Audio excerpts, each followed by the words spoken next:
All right. And we are live. The Last Word with Lord Cognito and Ebontis. Friday morning, fresh by the campfire. What is going on, sir? How you doing, E?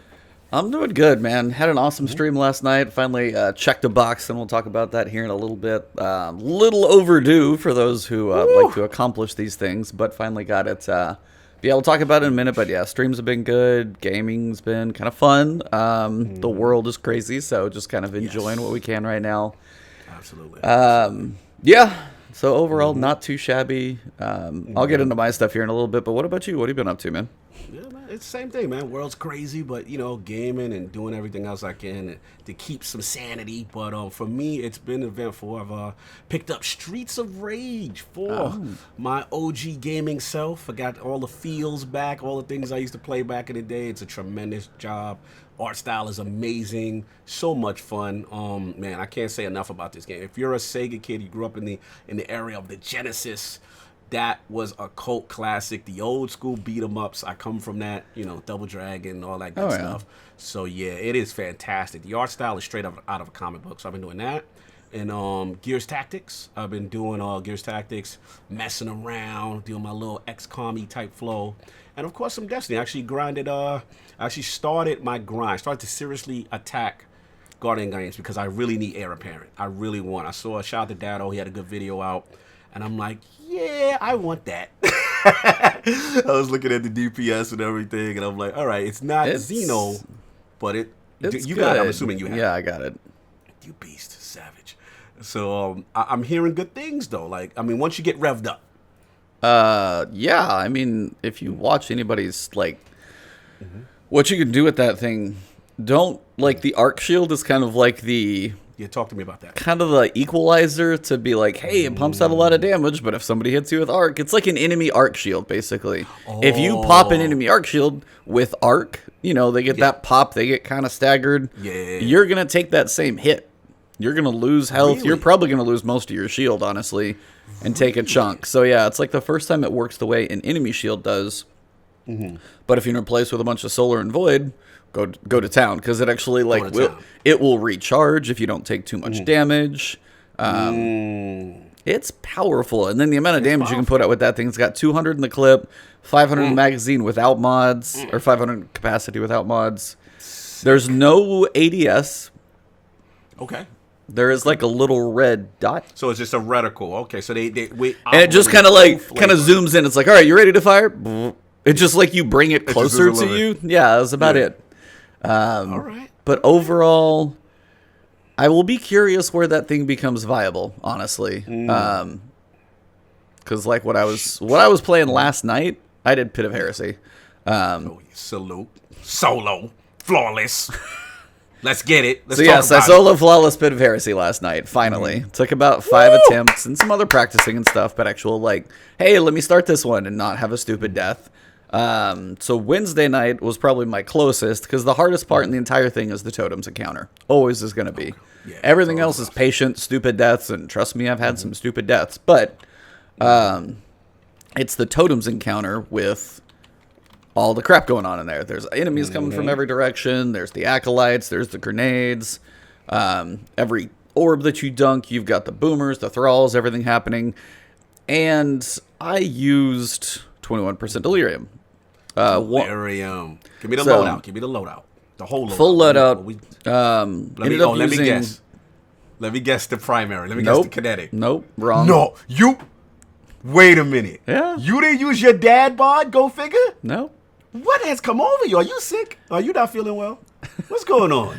So I needed a Talk sniper. to me about this. So it was Revoker for most of it.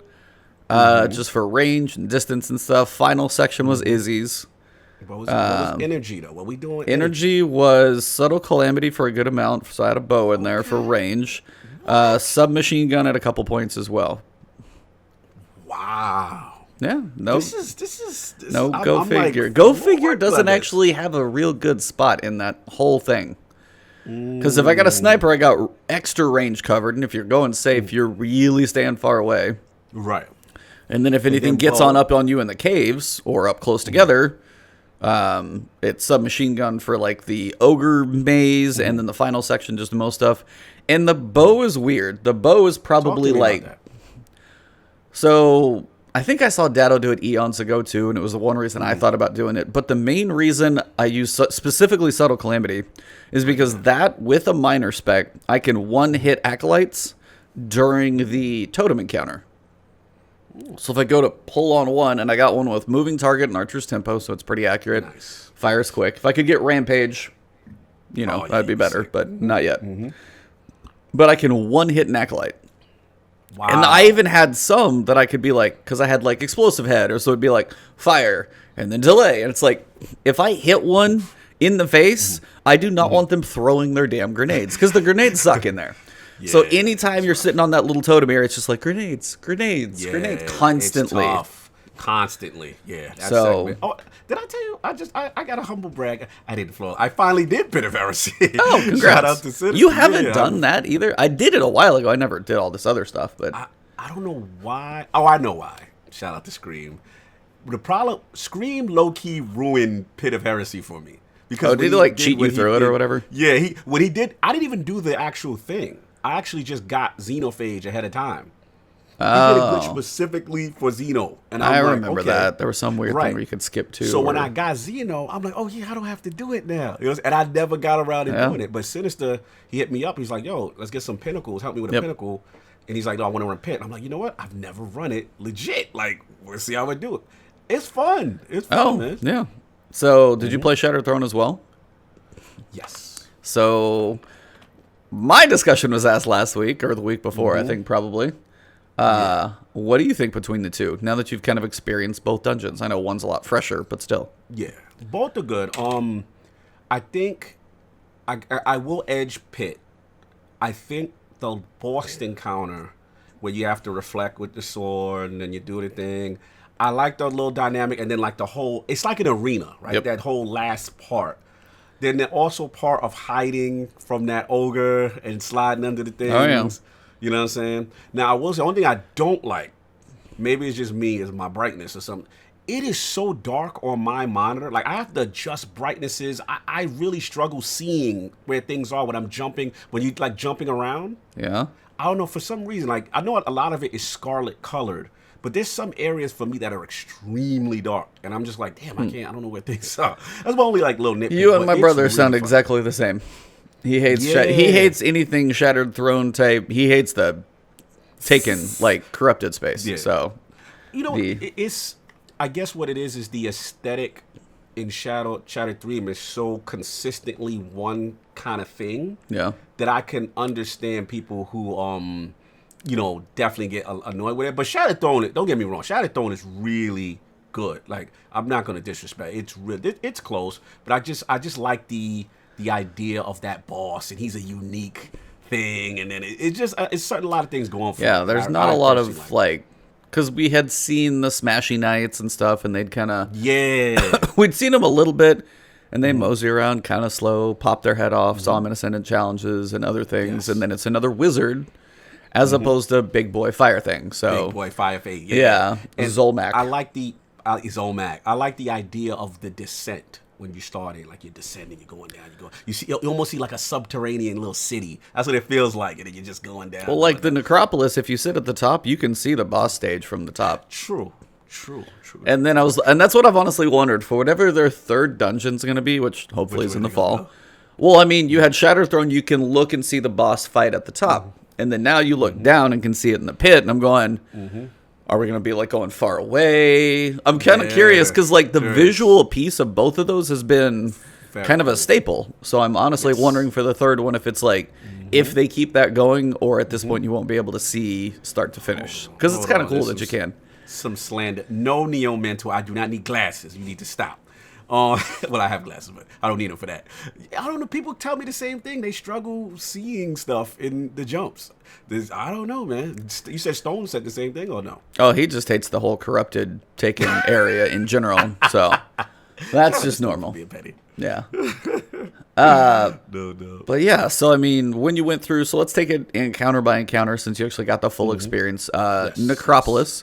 So you've got the symbols, and then this is kind of your first introduction into, you'd probably known about it by now, but as you go for the first time, it's your first introduction into like using the sword and the different encounters of like. Yeah. I was actually going through at one point, probably one of my random deaths, and I was just playing through, and Prescott, I think it was Prescott that reminded me, or Bender, and I think Prescott was the one that was with me, and we were trying to figure out how to kill the freaking Shrieker, and we didn't know, and it was like early, because we did it like first day it opened up or something like that, and we're like trying to figure out the damn Shrieker, and I think we slowly tried to kill that thing with our super or whatever. Because I've never honestly, like, we hadn't used swords very much, hadn't been a thing, and they're like, oh, let me go ahead and reflect. Yes. Never would have thought of that.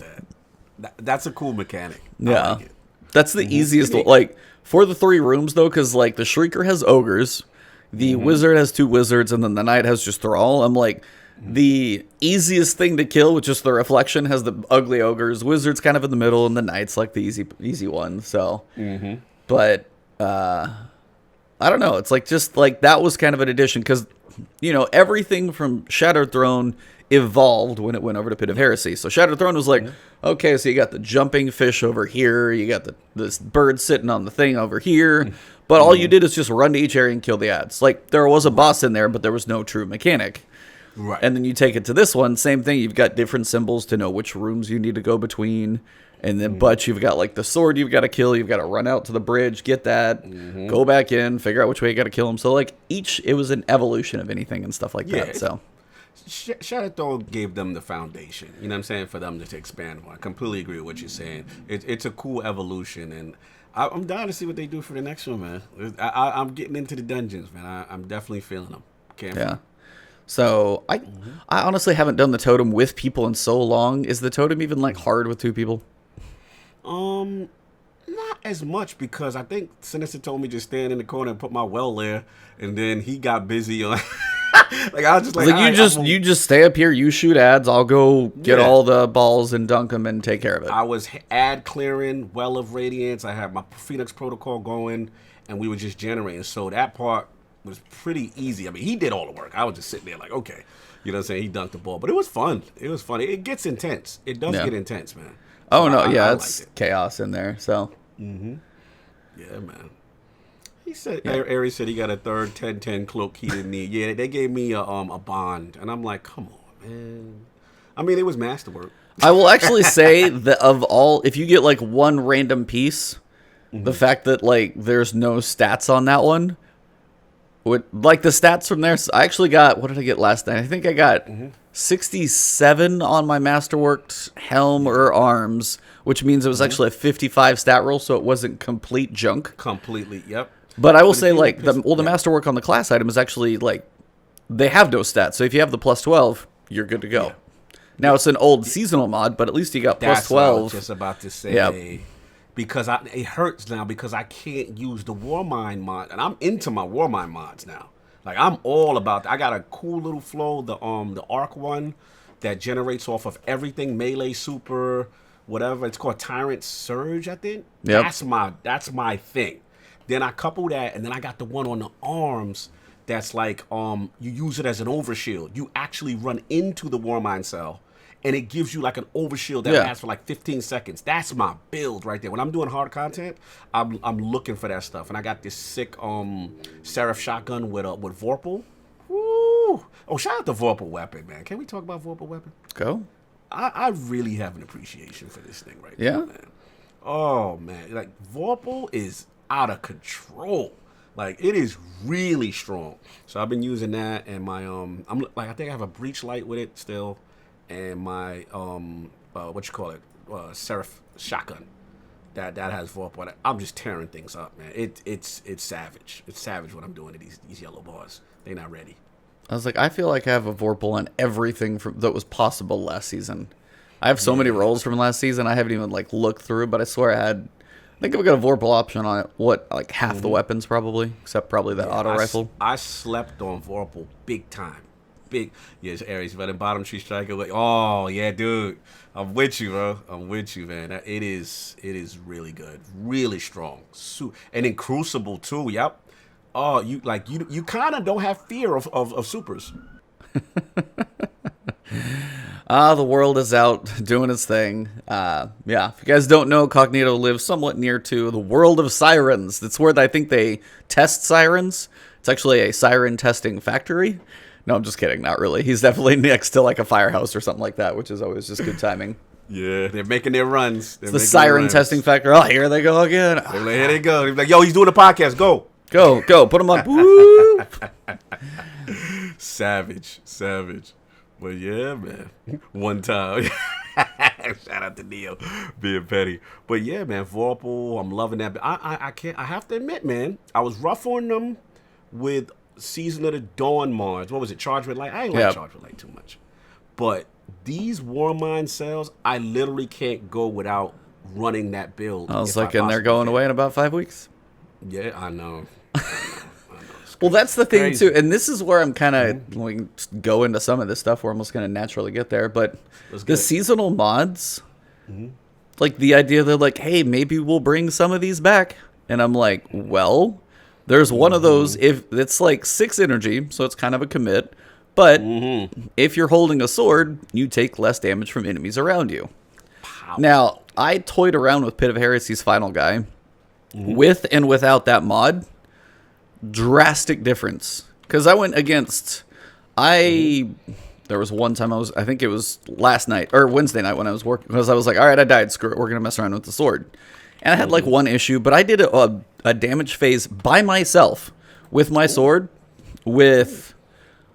at least more than half damage in one damage phase, just with a sword. Bro. Sit in a bubble, sword, and I have a Whirlwind Relentless sword. So, you put the overload rounds on them, too? On a sword? Yeah. Well, okay, no, I know that. Not that. I'm talking about, like, Pit of Heresy. I just put boss spec on this one. But the overload is amazing for captains. Yes, that, too. Yes. But I was just sitting there, and it starts at, like, 17,000 damage. And then it goes up to like 23 something by the time you're done. So like the increase in damage just by, and I'm just sitting there swinging away on big dude's foot, going to town. Get it. And I like literally I two-phased him. If I could two-phase him if I had good runs, he would be dead in 2. And it's just like, and that mod it takes 6, but it was like 6 energy for your class item or something like that. And I'm like, okay, I'm going full on sword. But I was like, that goes away at the end of 5 weeks. So that's why I was like... I know. You're right. So like... Because... No, it's just the fact that, I mean, that and then some of them... all these mods you're talking about, the Charge with Light is kind of staying around, it seems like. But these Warmind cells are straight up... They're going to go bye-bye. So the Warminds are officially going to go, though? We sure? I mean, I'm trying to think of how the mods work for... No, I guess those are going to stay if you keep the weapons, huh? So the Warmind cells are just only always going to be available, I guess. So yeah, they're normal. I would assume they still be available. But like some of the seasonal, the like mods, the seasonal perk, whichever the arc one is, where if you like any arc damage, you just like drop one. That one's drop one. Because that was always the biggest thing for me was the idea that you couldn't always control when you'd have one. Yes. And now I think my brother was saying he's been toying around with 2 where you can actually pick them up, take them with you, take them to the next room. Sin has that one, yes. Yep. And he said that's huge because it's usually the proximity. It's like, hey, the last 3 or 4 guys in the room, the last one drops it. You're like, well, I have nothing to kill now. What the hell's the point? So you can pick them up and take them with you. Yeah.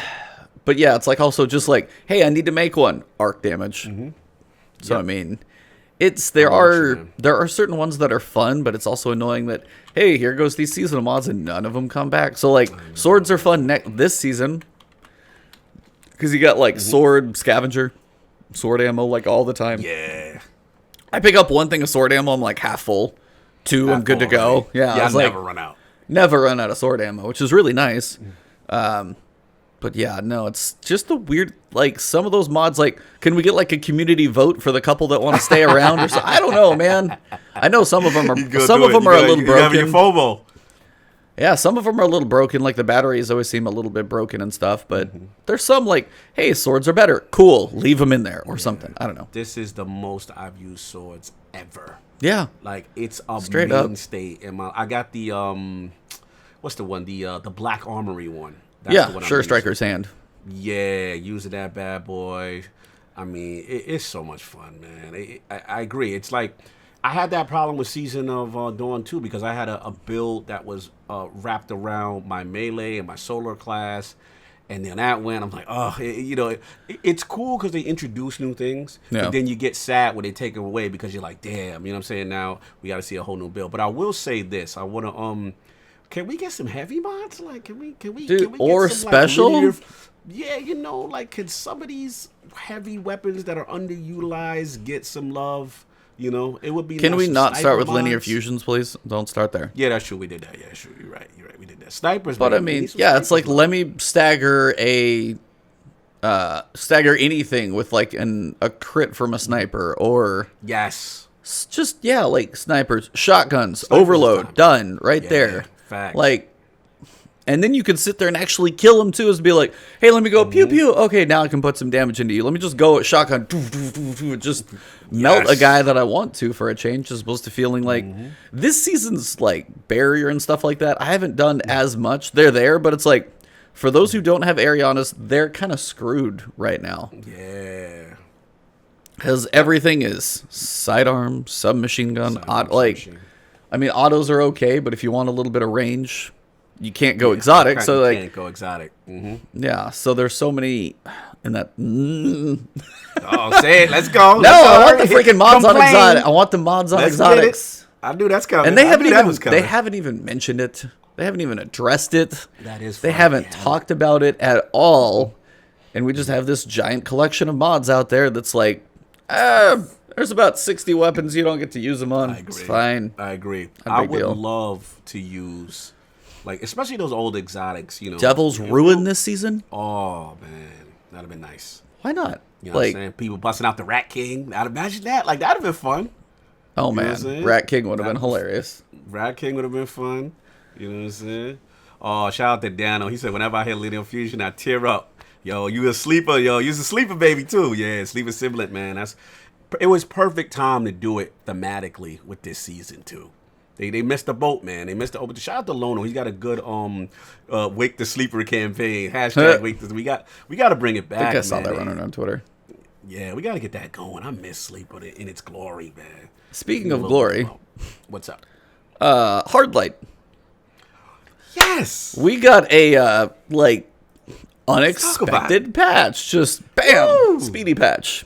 Oh yeah, let's go. Hardlight's damage fall off now floors at 0.7. Auto rifles use a standard 0.5, so 30% less damage at max range. Not going to get those crazy shots. Split ricochet damage, which is they split it. PvE and PvP. PvE damage remains at 2.0. PvP damage is 1.35. Removed a recoil adjustment that made the weapon more stable than intended. Now I haven't seen like the review videos of it post. So I don't know how bad it is. How do you... Yeah. It's still good, y'all. Listen. First of all, this is a good day. This is a good day because you guys fought this. And I love that they broke protocol. They didn't even wait. Normally, Bungie would wait and we would have to suffer for a whole season of nonsense. But good old Bungie came. Thanks to all the snitches out there who called out Hardlight. Salute to y'all, man. Y'all service, your good reporting did this justice to get this gun back in line. Now, all jokes aside, it needed it, but it's not that hard of a nerf. It's still good. The only thing is, which I said, it needed damage fall off. You know what I'm saying? Shout out to Ares. Yes, Suros is tops in the range. You are correct. I've been using Suros. Oh, Suros is a beast. Yeah, and if you're lucky to have Summoner will do the job. But Hardlight just needed the damage fall off and stop having people shoot recklessly down corners and get double, whatever the damage was, double damage. So, it's still going to be useful. And I will say this, shout out to Astacross because he got a good video out, and I agree. If you got the Catalyst, all this stability stuff, not an issue. Like, you're fine. The thing still has 100 aim. It's still beast. And let's be honest, the majority of the community has Hardlight. But shout out to Disco Era. It was a good run. We're closing all the clubs now. We're getting back to normalcy. No more disco music. Let's go. So, Trials report Monday afternoon this week. What do you want? What are you going to put on top of that board? I think everyone's going to flock. I think Suros is coming back. I think so. Well, Revoker's gonna be there. Let's not act like Revoker. I'm not is saying that not won't. out I'm here. saying primary. Like Yeah. Revoker, Mindbenders, some like so Revoker it's and gonna be- Mindbenders, it's those gonna- are like those are special think- staples. What are your primaries? It's gonna be Soros by default, just based on accessibility.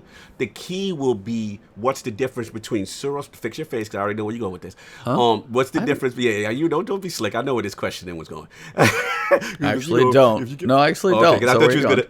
I thought you was gonna say, well, if Hardlight gets nerfed, then all everyone's gonna do is just go to Soros and blah, and that's I mean, it. I expect a lot of it, but certain even last week Summoner was higher than Soros. So Yeah. Oh wow, really? yep, yeah. Last week was I didn't realize Hardlight, Revoker, because it was Burnout. So you had Hardlight and Revoker almost even. Summoner was not very far behind, like 2.6 million, 2.5 million. Summer was 2.3 million. Then Summoner's getting out of Mindbenders, the wild now. then Yeah. then Soros, Beloved, Bastion, Astral, Spare, Dustrock. So Yeah. The thing is with what you call it, with shout out Yasdini, I agree. You gotta have a little more skill with Soros. You get that spinning up going. But I think that Soros, because of its accessibility, it will always be there. Most Guardians have access. But as people are playing Trials more, surprisingly, during this climate, people are going to have Summoner. You know what I'm saying? And Summoner, it's I'm going to be honest. Do you have Summoner yet? Or you don't do Trials? I'm bugging. yeah, Here's the no, thing. I need to. Summoner, but no. Summoner E, I don't know what. Shout out to Aries if you're in the chat. People who have Summoner, talk to me right now. It's something about this gun that even though it says 600, even though it says, it feels like the rate of fire is faster with Summoner. It's something about it just shoots super fast. Like if you get lined up by it, you're out of there. So that to me is the new wave. I almost feel like there's a hidden stat in it. Yeah, I got Zen Moment on mine too. Yeah, shout out to Terra. I got the same damn. thing too. Yeah, Just a little laser beam. It's a laser, man. So when more people get a hold of it, that's what people are gonna I don't say complaining, but that's what people are gonna fear. There's no doubt about that. How's That the gun's range very on hard to it? beat. Oh, it's pretty serious. solid? Nice. But it's more so the rate of fire in combination with the handling, the snappiness to it, the quicker it gets to, it almost feels like it has snapshot almost intrinsically. It's so fast, like it feels quick. Just Something really about high it. handling on it. Yes, handling is super high. It's like in the 80s compared to others, I think 600s in its class. Love the gun, man. It's really, shout out, all right, yes, Terra, yes, Gilliard. I but don't. think about- Yeah, I even all my stupid Forge runs. No Galliards bro, for it's me. easy to get it now. It's easy. Wait until Is it the Nessus Braguzia. guy? Oh, Wait till Braguzia? Braguzia. Yeah, it's Braguzia. Wait till Braguzia comes up on the daily rotation. I was in there for Forges for Metals. Yep. 2 Galliards drop. Like they increased the drop rate. That gun was super harder to get.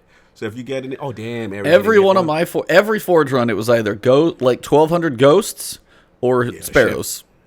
Yeah, because it only drops specifically from Braguzia. It will not drop from Volunder. It won't drop from the other one, Izanagi. But I got a good what you call it, Galliard. It's good. I think I'm using my Galliard more because it has a better roll. I think I have like Rampage, and I'm gonna say Snapshot. I have a serious roll on my That Galliard. sounds pretty solid. Yeah, but it's not as stable and snappier than Summoner. So when I get a God roll Summoner, then I already know Summoner's gonna beat it. In my opinion, just feels better. Interesting. Wait a minute, Prescott, you got it from Volunder? Really? My bad.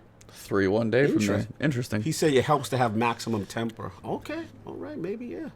Oh, killing the 2 little dudes. The 2 Yes. little floating ghosts every Yes. time. Yes, maximum temper. Shout out Gotcha. to Prescott. I did not know that. Thanks for educating me, sir. Yeah, Volunders, those are easy to shoot too. So Yeah, Volunder's easy to get the temper there because all I get from Volunder is what you get, which is the damn Sparrow and Ghosted. Oh my god, so many ghosts. I had like 5 of the same ghost as I was in there. I was like, oh, get it out. My postmaster was full of those damn things. yeah, it's annoying. It's annoying. But yeah, that's been that for me. Why have you been spending time in Forges, sir? What pulled you into Forges a year and a half later? What have you been playing? What could possibly force me to go into Forges? Oh, I wonder. Medals. Oh. And grind. Huh. And bounties. Shall we talk about it? Well, where do we start? Guardian Games itself, basically. Yeah, let's go. Apparently, there's this giant conspiracy theory that Titans have been cheating. There's animations of Titans just doing forever dunking. You've got to assume that it's just weighted so much more in the Titan class. The Hunters just switched over. The ease of use of the Titans. I'm looking at you in one of y'all in chat. Yes. So before they officially dropped all this crazy data, did you have any conspiracy theories? What were you thinking about all this stuff? When it first happened, he said, I want him tested.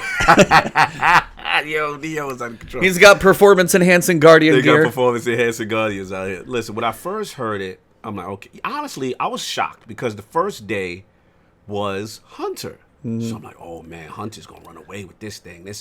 Then, all right, day 2 Titan, day 3 Titan. And I'm like, and then, you know, when you start seeing the graphs and the imagery of the flagpoles, and I'm just like, wow. Yeah. And honestly, my theory is this. I don't think it's any foul play. I never felt that way. But I do feel, sorry, Hunters, I feel that most of you guys use Hunters in PvP. Hunters that I know, I should say. They love Hunter in PvP. But it's just, I'm not going to say it's fixed. I'm just going to say that it's easier for Titans to do the melee stuff. And then you got the Skullford. And it's just conducive. It's more synergetic and to get that stuff done easier. So I think it's a combination of that combined with people who want heir apparent. So they're like, yo, if I want it fast, Titan's the way to go, in my opinion. So I think it's more of people picking Titan because Titan is popular, yes, but also because they want this achievement, they want this triumph. And if you want to be efficient, hey, you know what to do. So that's where I'm at with it. I think it's an efficiency thing as opposed to in the combination with Titans are powerful, with Beastie and popular. So it's a whole melting pot of things going in. I'm disappointed in the Hunters and the Warlocks right now. I'm very disappointed. Well, the Warlocks, very I feel like they're going to hold down second place. You guys are just going to have that silver bond sitting out there. Bro, the silver, man. I would just like to see what gold looks like. We didn't even win one. Like, I'm just like, we're never going to get it. Hey, you logged Double on points? the first day. You got to see what it looks like. That was just your little preview. That was the preview. That was it. He's stuck in silver dramatic. Yeah, that's where we at, man. That's where we at. But how are you feeling about, crayons running loose in the tower? Everything is your way. It's just the dominant class. How does it apparently crayons are just easy mode. I mean, they had to make it easy on the crayon eaters because we're not too smart. So they had to go ahead and make all the bounties like much easier and simpler. Because we're just walking around in toddler mode, so it was just nice that they made everything a lot, just nicer to us, really, in general. All the other classes, they got screwed on bounties. Everything's just insanely difficult. Yeah. Sarcasm is so thick right now. I hope you can tell. Yeah, it's out of control. it's literally a joke right now. But shout out to Warlock stuff being bugged. I want to comment on that. That Devour foolishness. Not procking, super killing people with 5 Nova Bomb and the supers, not procking, like seriously broken void subclass bounties. Shout out to that. Awesome. Yes. Hunter's bug too. Yeah, it's like all these things, man. He said they did us dirty. Yo, the chat is hilarious. Yeah, man. Look, I will say, I mean, apparently we're just the easy mode class, so I'll take it. Titans, man. I never would honestly guess that it would have been this because the first day is the Switch. And then, like, as Prescott's saying, it's like if you look at the Switch of, like, the number of Hunters that played and, like, you move that number up to the Titans, it, like, the folds more and more. Everybody's like, oh, these are easier. And more people switch from that character to the other character. So that's what it is. It's, like I said, that's an additional thing. Shout out to Bungie for having to come up with a whole series of paragraphs to explain why there's no foul play. Shout out to them. Like, That's how much do I scroll? There's a lot of text in here just to show that they're not cheating. Yeah, bro. I like how they had to get the numbers. Like, they got data graphs, like comparisons here. I felt bad for the people who were saying it was rigged because they are getting like cloud right now. It's funny. Shout out to Cat because he got some funny tweets on this too. It's really, really funny.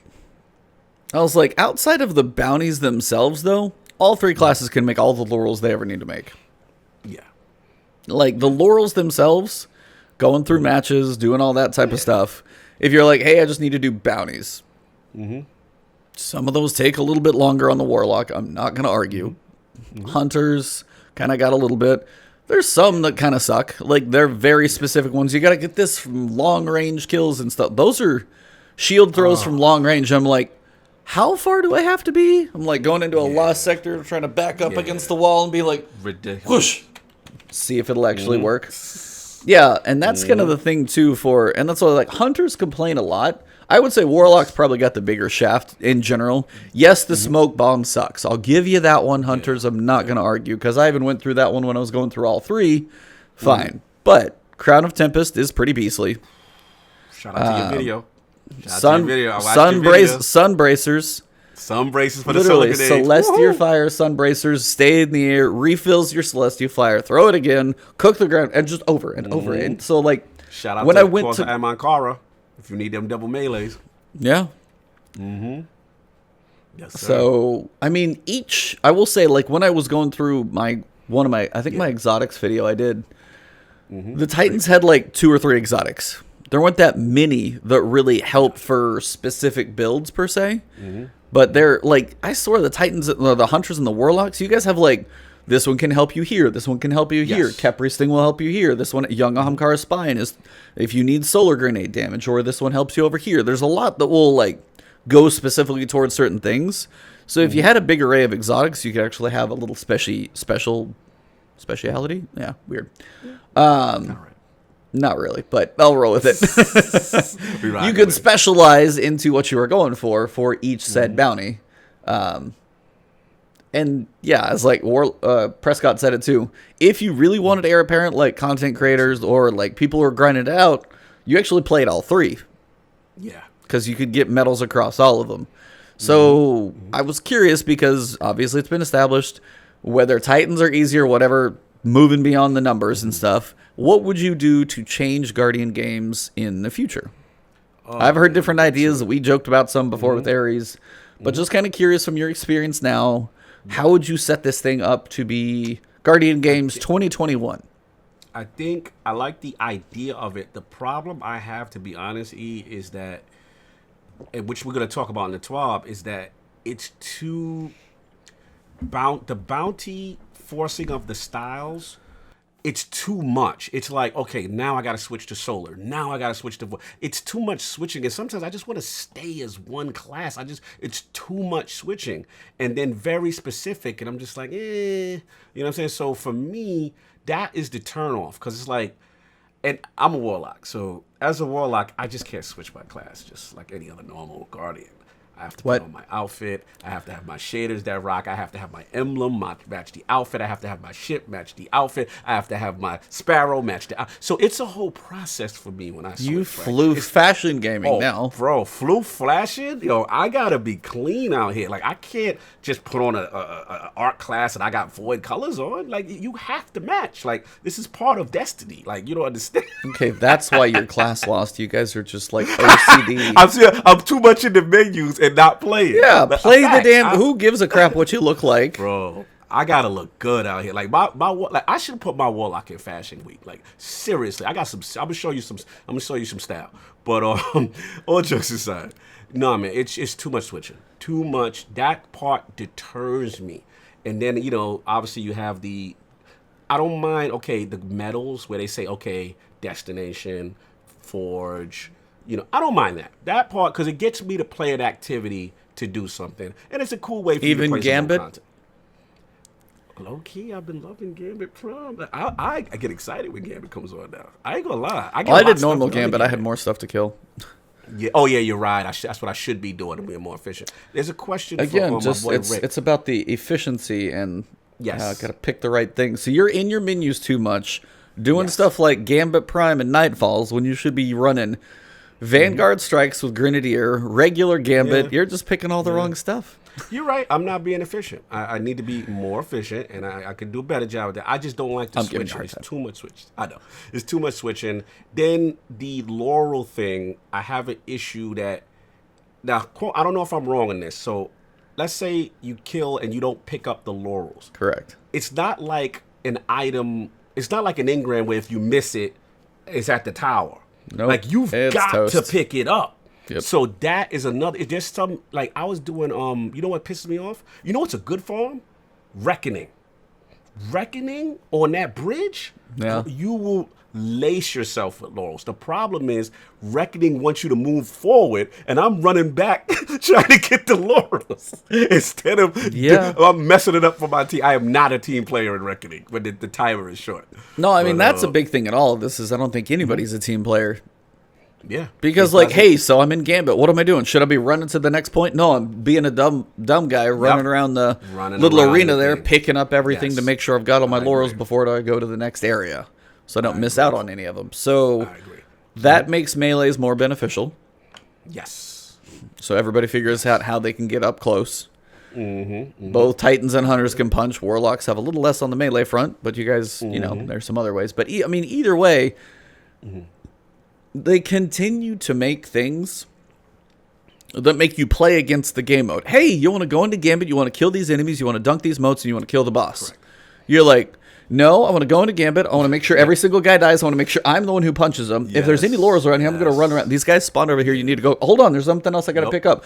But there's a lot of guys over there you need to kill. No, I want that one more laurels way over there. I got to go pick it up. Bro, like, I elbow people for that gold, man. They ain't playing. Gambit and Crucible auto pickup. I forget that. So that whole rambling, I guess. But you are still, Gambit's auto pickup. I forgot about that. Yeah, because it'll show. Yeah, it'll show the little symbol sometimes. But I mean, even strike stuff. Be like, hey, are we going to the boss room? Hold on, I gotta clean up all my laurels. Gotta go clean up. Gotta run the circle, run the lap. It's cleared out the entire room. Hold on. Hold on. Forges. 1 second. Rick got a question for me. I missed it.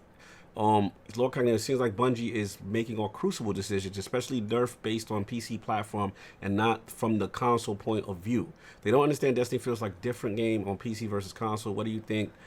As a mainly PvP player, I think actually I'm not gonna give them a hard time on it. I actually think they do a decent job as far as the separation. The cool thing is they've proven that there's a separate thing, like because when you look at the Hardlight Nerf, especially. It says 2.0 is going to remain in PvE, 1.3 on the ricochet damage. So in that sense, I'm not hard on them in reference to that, as long as it doesn't affect PvE integrity. And I think, at least with Hardlight, they've done a good job. Give me a specific case where you feel differently, but that's my answer to that. Back to Guardian Games, you were saying. Dramatic just says it's a chore like vacuuming. Yes. I got to vacuum the ground. Hold on, I got to go on my laurels. Yeah, gotta go make my run. Gotta go vacuum this part. I was like, we said it before. I think I heard it on Rageless Round Table. Almost the same thing, where we said it's like, make it a competition to where we go into a strike. Whoever gets the most kills, they get a medal they can add, and it's like a currency, and you get those, and it's either farmable or you have to get the most kills in strikes, and you're actually having people compete against each other. Or you go into Gambit and you dunk the most moats. Like, make us do objectives. Or make whatever we're working on have a benefit to the mode we're playing. Hey, you're in Crucible. You got top kills, second kills. You're on the podium. You get that medal towards your class. You get top kills in a strike. You get a gold medal for your class or something like that. However it is. Prescott said it's like pick one class. Yeah. And make that be the way to go. Like make one class account wide. And actually just commit for like 3 weeks. You're like, hey, I'm sporting Titans this week. You'd be sporting Warlocks. And just go, I am going to, Perfect. I agree. Like, it should be, okay, this week, Arc, this week, whatever. Again, it's the switching that really irritates me. That, it drives me crazy.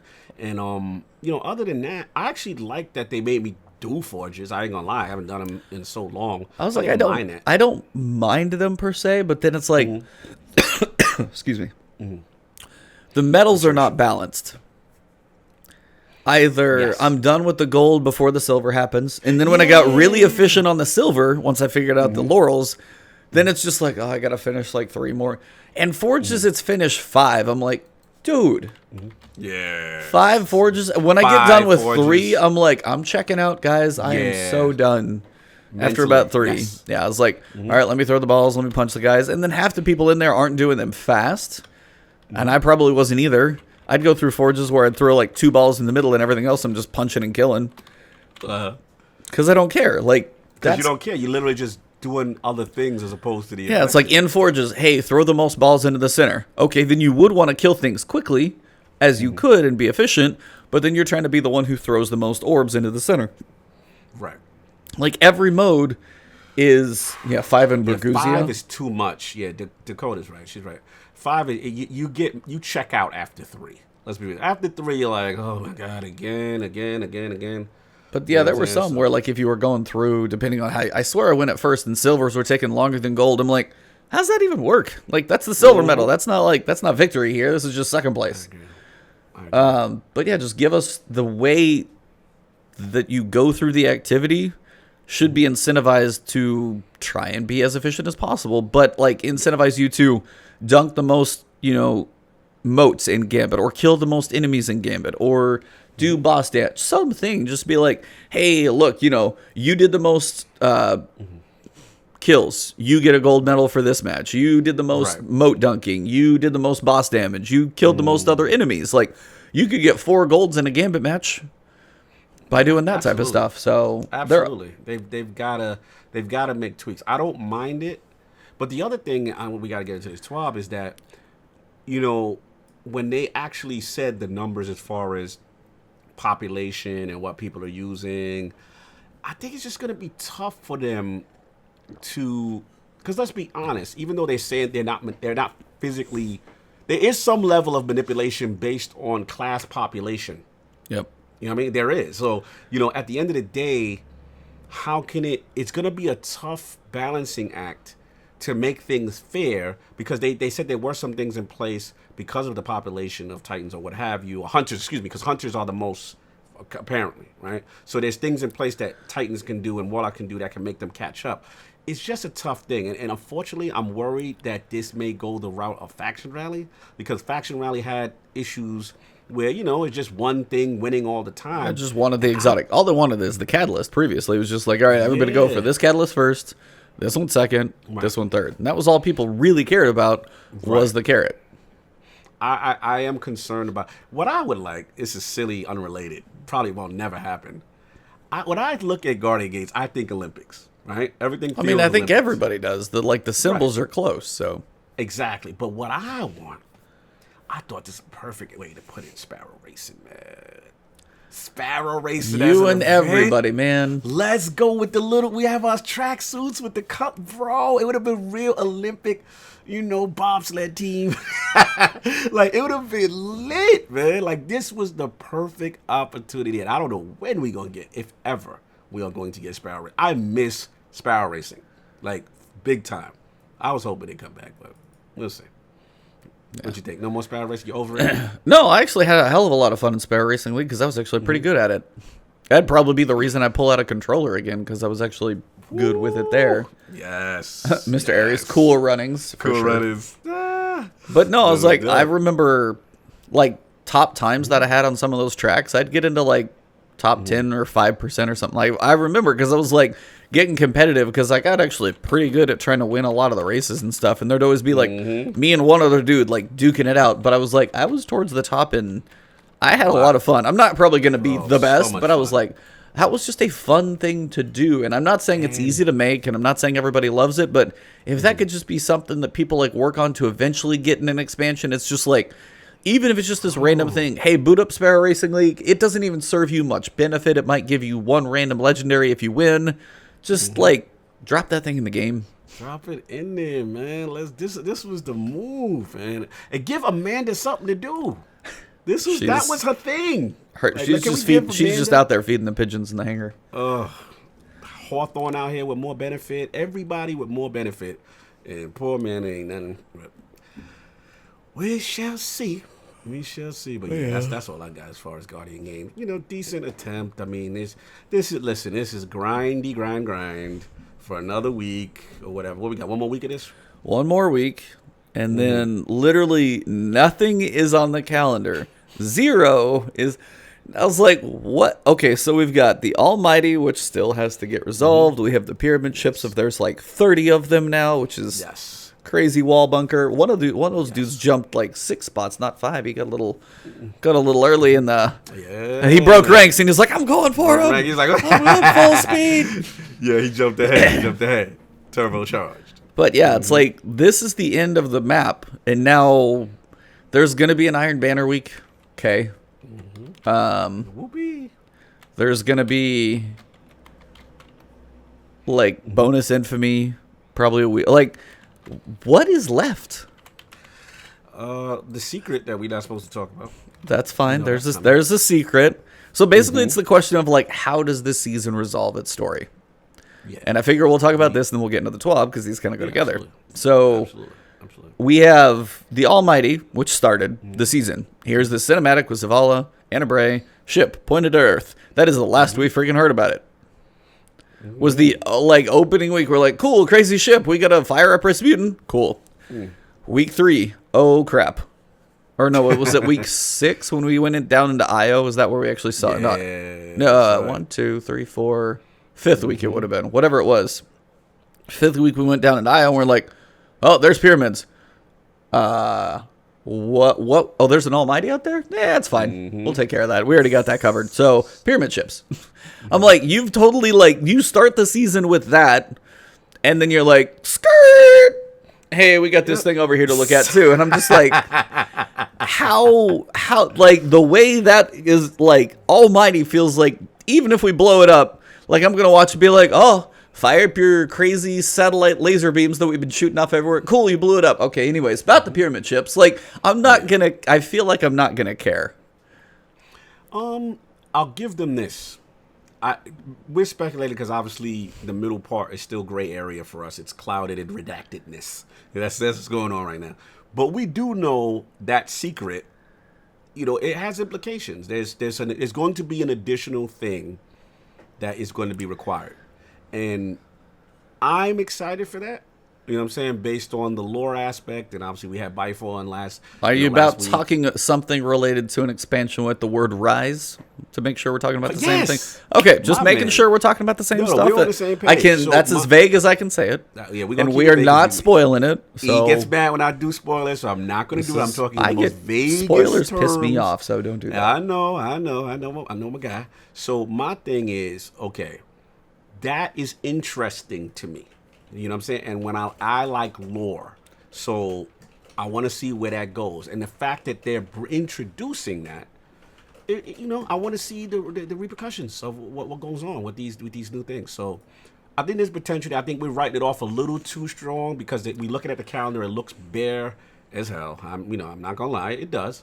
We just finished up all our bunkers is maxed. I mean, yours is probably maxed. I'm finally up to, because I've been super casual with the bunkers. Like, I'm just getting to IO now. I'm halfway with that. So, yeah, I'm super slow, bro. I'm not even going over the Rasputin. I don't even go over there. I literally go. I get all my, I don't do any Seraph stuff. When it comes to the public event, I get all my stuff from Crucible, all my bits from activities. Oh, man. I don't do the other stuff. So I just like, oh, wow, I have 700. Let me go deposit these. Okay, cool. Like, I have no incentive. And, yeah, so, we'll see as far as that. But there's new Warmind cell mods in there, man. You got to get them. Yeah, I got to get those. But I'm so happy with the ones I got. There's no rush for me. Like, I got my Shielded. I got my Tyrants. I'm good. You know what I'm saying? But, it's just a slow-moving season. It's just a slow-moving season.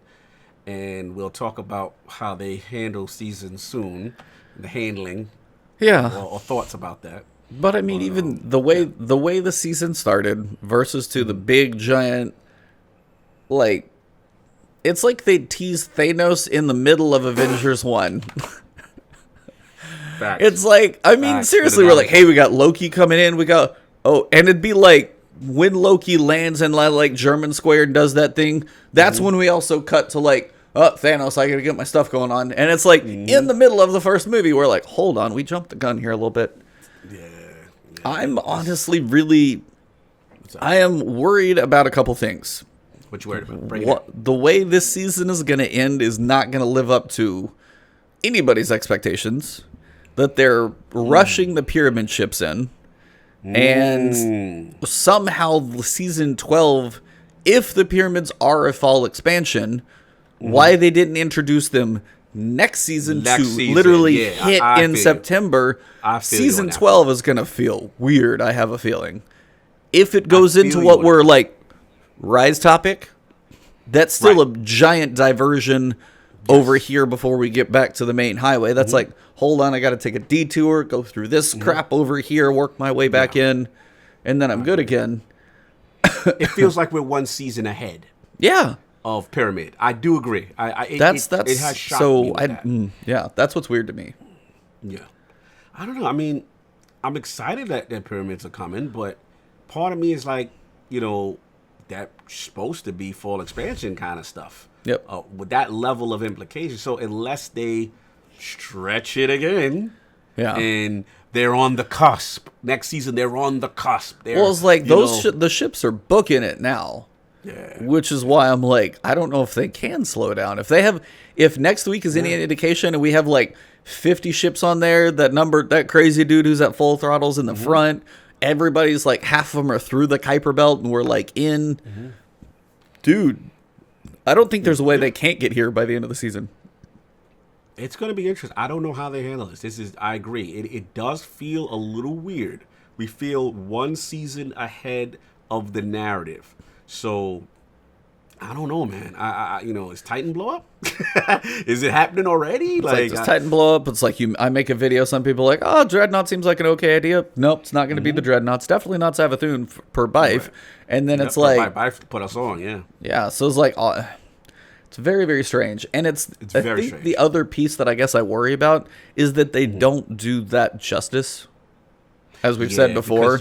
Yeah, you're right. They can't mess around with that. Like, this is a huge... Listen, this has been hinted for so long. You can't drop the ball narratively on this. This has to be told correctly. It has to be weighted. And it can't... Let's be honest. Our main fear is that this is falling in the seasonal model. Yeah. As opposed to... If this was falling in the expansion model of September... Yep. We would have confidence. We'd be like, oh, it's going to be juicy. We're going to get strikes. Yeah. I would be hyped like over the summer for September, like logging in on my birthday and be like, oh, damn, here we go. Like, that would be crazy. But nah, it's early. So, yes. They've got to, listen, this is what I say. In their defense, they've got to have a curveball that we're not thinking about. Yeah. They've got to have, you cannot put Dorito Story in season of the $10. No. Dorito Story in the season 12, $10. $10 you can't do $10 with this. This is not a $10 story right now. Like, we need premium Dorito chips. We need to go to BJ's. We need to get the whole warehouse of them. You know what I'm saying? What's BJ's? You don't got BJ's, buddy? You don't got BJ's in Texas? Is it a restaurant or is it? No, like the warehousey kind of supermarket where you got to be. Oh, Sam's Club. You guys got Sam's Club? Sam's Club, Costco, we've got those. Costco. There you go. You need that level of, volume. You know what I'm saying? Like, we cannot have this little expansion and they're talking about, yay, obelisk these Doritos. No, we're not doing that. We need that's got to be like game change, planet blew up, this thing's here. Yes. Whatever it is, it's got so this I want death, I want sadness, I want us on the cusp of destruction. It's on, they are here, we are scared. What are we gonna do? We cannot stretch this out with no weak little cinema and then that's why it can't be. I have to have confidence. Are they just going to get Neptune and just start parking up and just like backing up over there? So it's just full of pyramids and they're just camping on Neptune. Maybe Rasputin does something to keep something at bay for a little. Something happens. He fires at the Almighty and then they poop their pants and they get scared and everybody hits the brakes. I don't know. Like, listen, man. Daniel said cognito. I want death. I need death. I need death, man. I need sad. We're looking over Sloan and we're saying the eulogy. I want Zavala in tears like that. We need something, man. We got to feel it. The Doritos are here. They're not to be negotiated with or bargained with. They're here. I need that, man. Let's see. There you go. Prescott with a nice theory. You see Prescott? Oh, Mara stops him. That'd be cool. Something? She's out there doing something. We don't know. So she's just like, she pulls she shot off. Yeah. You shall not pass. And she does that on like, she's in like Neptune and being like, skirt. What was the famous line? Mara Soft does not bend the wheel. Well, she kind of brought it to Arx before she got evaporated. She kind of brought it to him.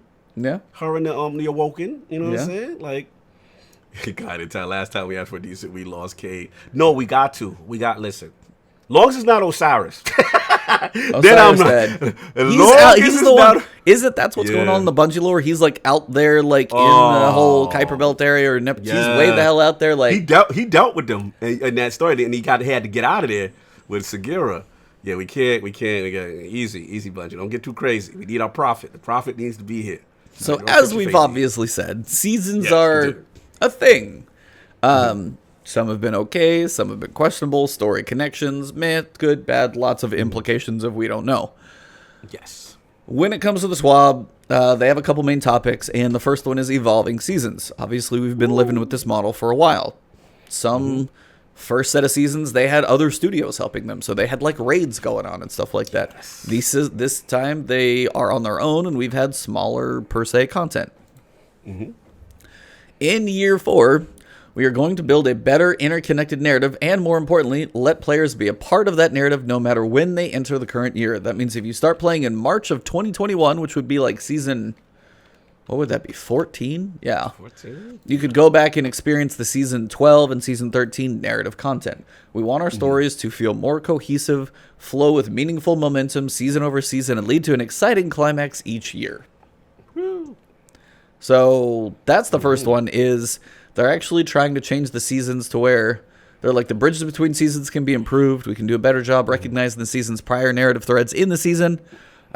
We haven't preserved enough of the history for a player who comes in mid-year to have a concept of what's going on. So all of this is stuff we've talked about, but it's like they're finally acknowledging it. So what are your thoughts when you finally read this section? Just the fact that the story continues. You know, I'm all about my narrative. The most positive thing I will say about the season structure that I know everybody's not majority a fan of, I felt that they are at least trying to tell better stories, even though it's not always interconnected the best. But the stories themselves, they're good. It's just that it's stretched out too long, right? So, and the other problem is that if you're new, you know how many people who come to me and say, yo, I picked up Destiny, it looks good, I want to get back. What do I do? Where do I start? I get that all the time from people who went away from the game or people who just now start to gain interest. So I like that they're going to give these people, narrative, and a flow so they know what's going on. You have to do that. So, yeah, I think this is a good start. What about you? I just like the idea of the fact that, like, somebody could go back right now and experience the Saint 14 missions, because those should not be lost. Never like those that's huge stuff that should not be going anywhere. So the narrative is big because that's like, hey, we meet that. It's like, what's this dude in the tower? Oh, we went and rescued him. Cool. Like, before you get to play trials, you got to go get those missions because you got to save his butt from time. There's nothing wrong with that. Benedict is doing in the tower. Right? There's people who don't even know what is this little robot. Let's be real. Like, what was that for? Like, unless you played Menagerie, unless you played Season of Opulence, like, you don't know what's going on. I mean, if you come in 2 years later, I guess you might have to ask somebody. Yeah. But if you're within a year, now if you pick the game up in August, it's probably good. If you pick the game up in September, or expansion time, you're going to be like, you probably won't be able to go back. That'll be kind of the thing. So, like, in September, October, fall expansion, that's the point where the Saint 14 mission would probably be like, all right, we're kind of done with those. Which I kind of get to a point, I guess. Like, if you play seasonally, you miss a season, something like that, you come back in. Some missions would be cool if they stay, but it's like, I guess if they got to move it forward, you won't go play them all forever. But it does seem kind of like a bummer that even like that, like the Saint 14 mission at some point would truly just be like Saints in the tower. Yeah.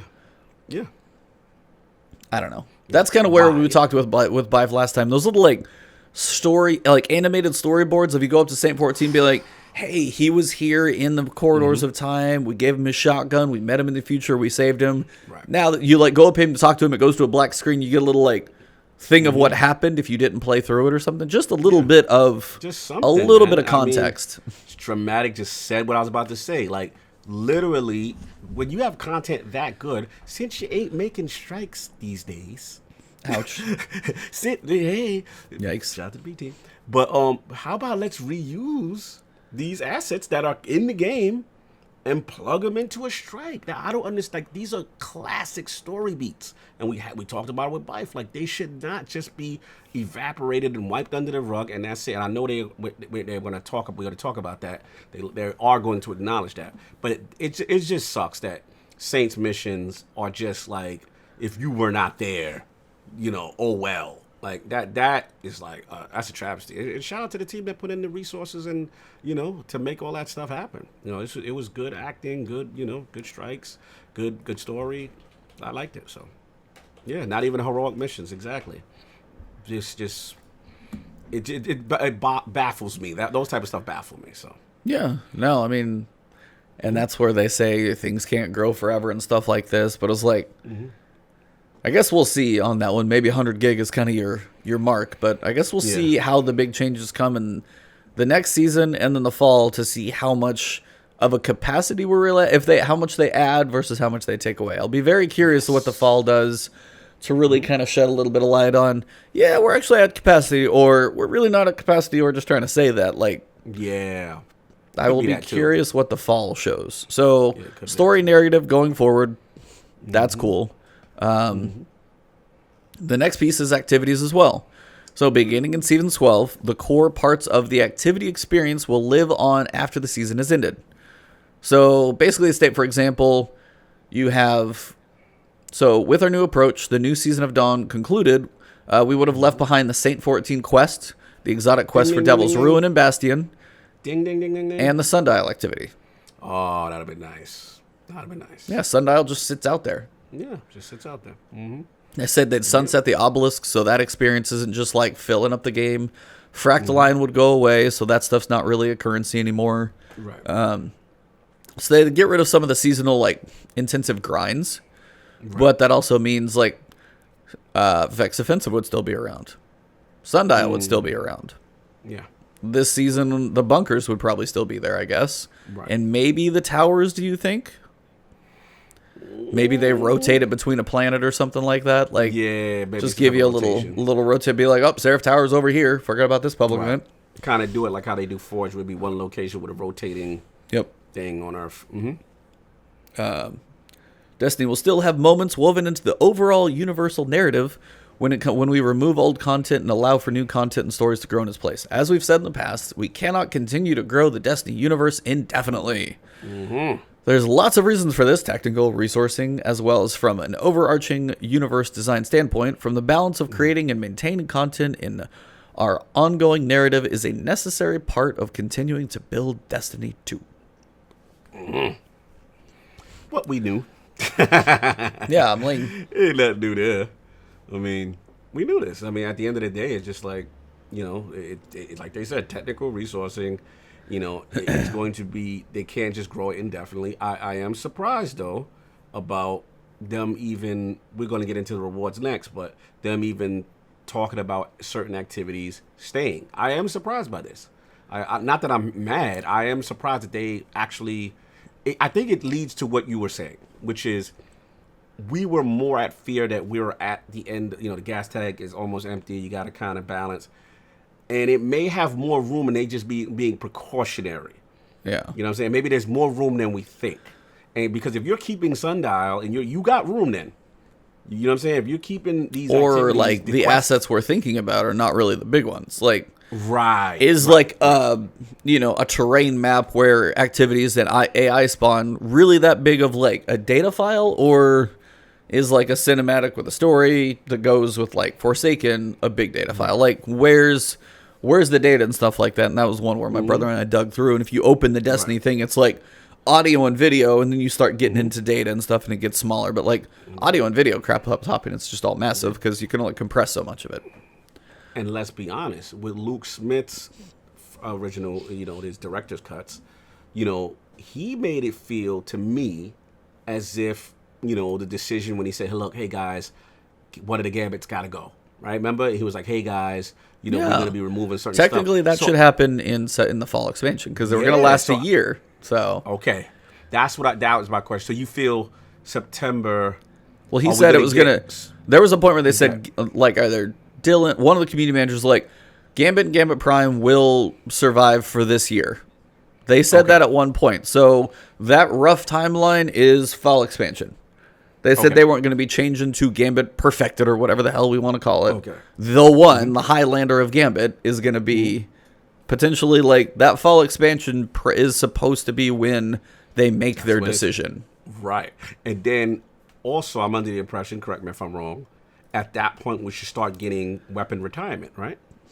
Probably when that one starts as well. Yep. They said, in year 4 is weapon retirement's going to start to have a expiration date on some of those things for end-game stuff. I guess the question then becomes, resource-wise, how much does that allocate them, right? Does that truly maybe it's the pool? I don't know. You know what I'm saying? I don't know the back end. I'm only guessing. You know, if they get rid of these whole, you know, series of vanilla weapons and certain activity weapons, and let's just say one of the gambits go, you know, maybe that frees up stuff. That I'm very curious on resource, you know, and storage. It's basically a storage issue. I'm very curious on that front. Yeah, I was like, can I get some vault space, please? Yeah. I mean, if Destiny 2 is going to live on, which of course we got a year 4 coming, season 12, still got this stuff coming in. They either want you to retire it, or but Crucible, you can keep these weapons forever. So then, still, people like Fallout who like, hey, the shotgun meta's changed. Well, I have like 50,000 shotguns because I got to be able to test them all. He still doesn't have incentive to get rid of stuff, per se, especially for Crucible. Like, even me, more of a PvE player, at some point I'm going to be like, go figures old. I found something different. Like, which is sad, but like, that'll happen at some point. But for PvP, the people who really do like the data, the testing and stuff like that, go to patrols, test it on Greg, like Astacross, like, there's still not a reason to get rid of those. They're not leaving. They're just not infusible. But what it's going to be is, this is the reason why I was this is the reason why I think power level mattering in Crucible and certain activities still exists. Because you have to have that balance. If you're going to tell people they're going to stop using it, but they can still use it in other activities because light level doesn't matter, then you're not really incentivizing what you truly want. Quick Play and Iron Banner are going to be very different potentially. Exactly. So that's when you're going to see, you know, when you're doing those Nightfalls, you're doing those Grandmasters for your extra little shards that you're doing. And, you know what I'm saying? Or you're doing your raid. Don't even get me started, I had. Oh, no. I haven't done them. I'm not even high enough to do them. I'm 1023. Wow. I'm 1023. Close. Yeah. You're close. But still. But, it's those activities where you separate the men from the boys. You're going to have to put those joints away and use the new stuff or the stuff that just hasn't been retired yet. So, and I think, quote me if I'm wrong, Rituals might be coming up on being in trouble, right? Probably. For endgame, for sure. Yeah, for endgame, you're not going to be able to pull Mountaintop. You're not going to be able to pull Recluse, Wendigo. I ain't going to lie to you. Trials right now with Mountaintop. Oh, is it? Bro, there's teams that's just running 3 Mountaintop Hunters. Bunny rabbiting, hopping all day, skying down. The splash damage is so obscene. I literally cannot wait for that retirement announcement. I go, Mountaintop, bro. And y'all know I'm Mr. Exotic specifically, but I won't shed a tear when Mountaintop gets. I'm gonna miss Recluse though. Recluse, damn, that was the homie right there. Recluse, that was the homie. Revoker, I won't miss you. I won't miss you, Revoker. Oh yeah. I get shot in the head too much from that thing. You know what I'm saying? But I mean, I think that the Rituals are gonna go, man. I think those that's why we ain't getting no nerfs, because they looking at it to themselves like, hey, this thing's out of here anyway. So let them have their fun. Final 3 or 4 months coming up of you got 4 months on those Rituals, guys. Enjoy them. Yeah, that's what I think. Or no, Pinnacles. Yeah, those are. I honestly wonder if Pinnacles are just like they start getting everybody prepped like in next season if they're just breaking the bad news. By the way, going into that season 12, you know, we got a big level jump. We're going from level 1,000. What's our level going to be? 1,050 probably. I'm thinking, like, if it's 1,040 1050, plus 10, be 1050, be like, all right, so when you guys get to level 1,200 for Season 12, because that's going to be a big expansion jump, So you're level 1200, level 9000. No, I'm just kidding. Level 1200. Like, nah, I'm thinking Pinnacles are not going in September. Yeah. Dano made me sad. Delirium. I forgot about Delirium. I just talked about it. To the homie. I forgot just used it's part of that. I use it so much. I thought it was just like a regular Gambit drop. I forgot. I was like, now that I finished my flawless, I'll have to go in there and try some other stuff.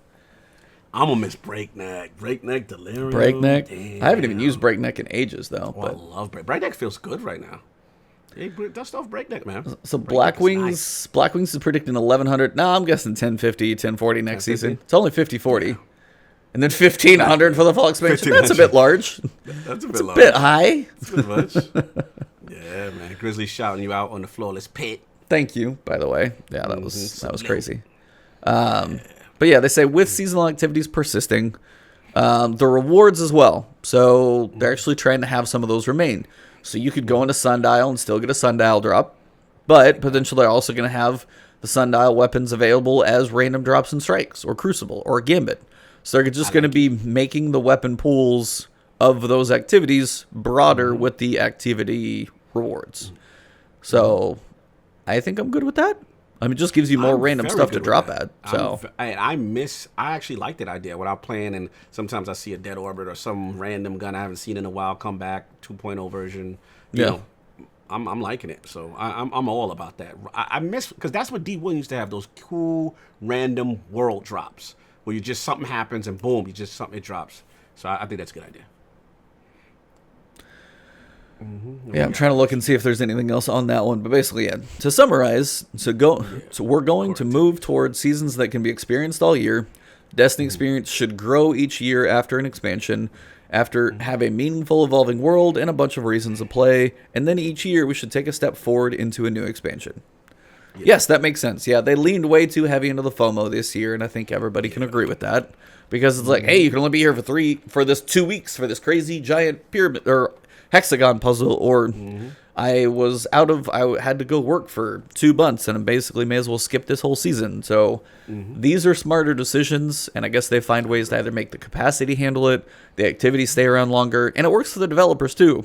To make an activity like that goes away in 3 months, kind of sucks. Or the guns, sucks. And the weapons they put their time into as well.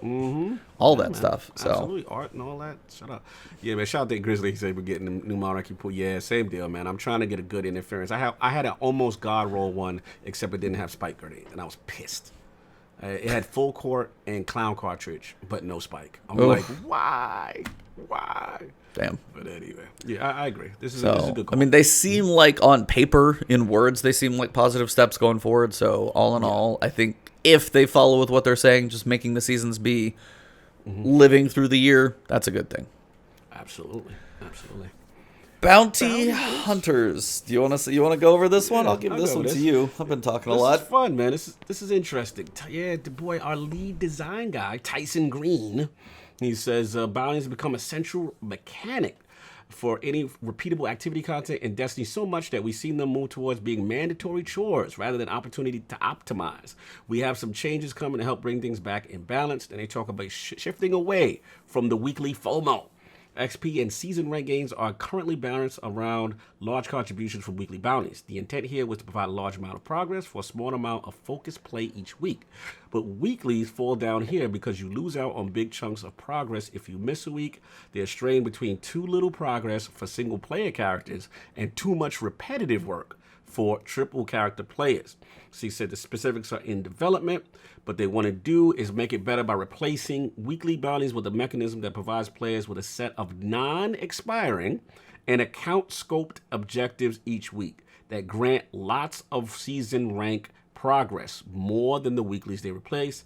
That way, the return on effort is better, more consistent between players. How are you feeling about weekly FOMO and bounties? You're muted, sir. You're muted, sir. Thank you. Sorry. Yes. What's up? Yeah, there was a big sigh in the beginning. You guys just didn't hear it. Yeah. No, I was like, how you feeling about bounties? Here, I'll try it again. No, it's like the weeklies, the dailies, the repeatables that you pick up, the weeklies are supposed to be this big experience boost, but if you do 2 dailies, it's the same as a weekly. So is it really that big of a loss? Just like the bounties, honestly, for me, always seem like, hey, here's this thing. If you play in a goofy way, here's a little bit of extra experience. Like, that's usually all those are. Like, if you want a bounty, make it be like, hey, I got 50 hand cannon kills and strikes. Hey, you get a roll on the dire promise. Like, the bounties just for XP, I agree. seem, in theory, it's like, hey, if there's XP stuff you want to grind, cool. Maybe that can be for the people. But also, if you want to steer us away from that, say when I go finish a strike, I get more experience than when I go finish a bounty. Have me do the actual activities, the strikes, the forges, the gambit matches, the crucible matches. The raid should be like a full friggin' level. Yes, especially the raids. Like especially the raids get shafted in everything we've ever done. Every activity, every cookie, baking ingredient that we're going to do, it should drop you like 6,000 laurels. Like, I don't really care. Raids are such an experience that should be, again, carrot on the stick, flawless chest and trials, nightfall, ordeal, grandmasters all need help and rewards. Well, go make your raids outside of rewards being a thing, but like, give me a crap ton of experience in there. Just those types of, those little things would be like, hey, I want to go grind a raid. Dude, if you run the raid this week, you'll get like 2 or 3 levels on your season pass just by doing it like once. Like, you want to get some incentive like that. Facts. They really have dropped the ball with raid rewards in a sense, like you said. Like, that you know how much incentive that would give people? And you get showered at the end, and they're like, wow, that was worth it. You'd run it every week. People would do, I would raid more. Like, I just look at it. The only reason to raid nowadays, if you want a specific weapon, right? Like you say, you still haven't gotten, you know, I don't have Anarchy, voices. I don't have 1,000 Voices, I don't have Teraba. You know what I'm saying? I don't have Teraba, I have any of that.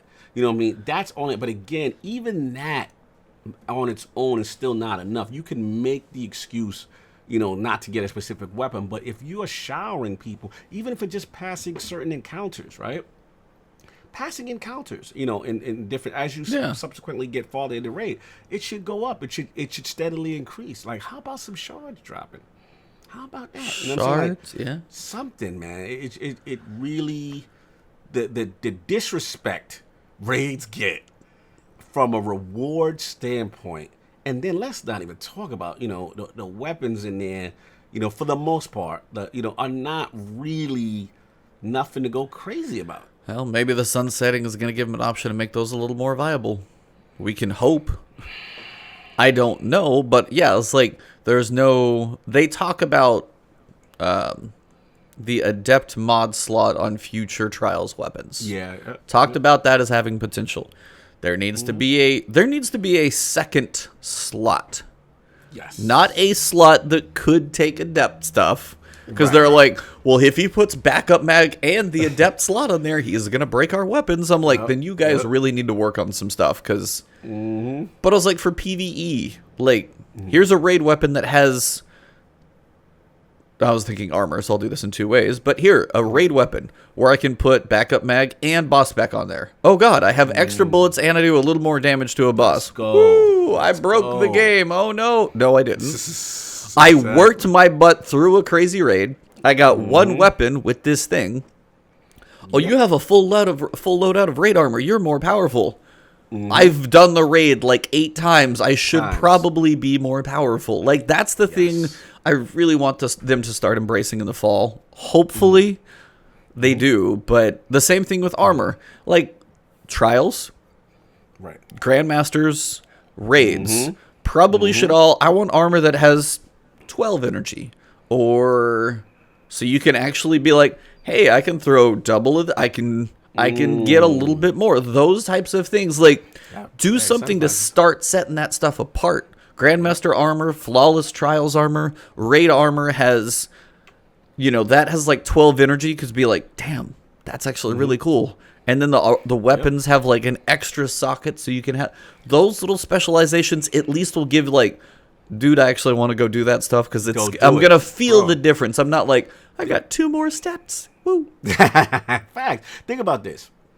The Destiny community is so starved that whenever there's a broken thing, like remember when Night for Ordeal was double dropping? Oh my God. You see how fast people were in there? Dude. How crazy. Yeah. Dude, you know what's another thing too? Even though this is not a reward thing, I've been doing 0 hour because I haven't gotten my Catalyst. my catalyst.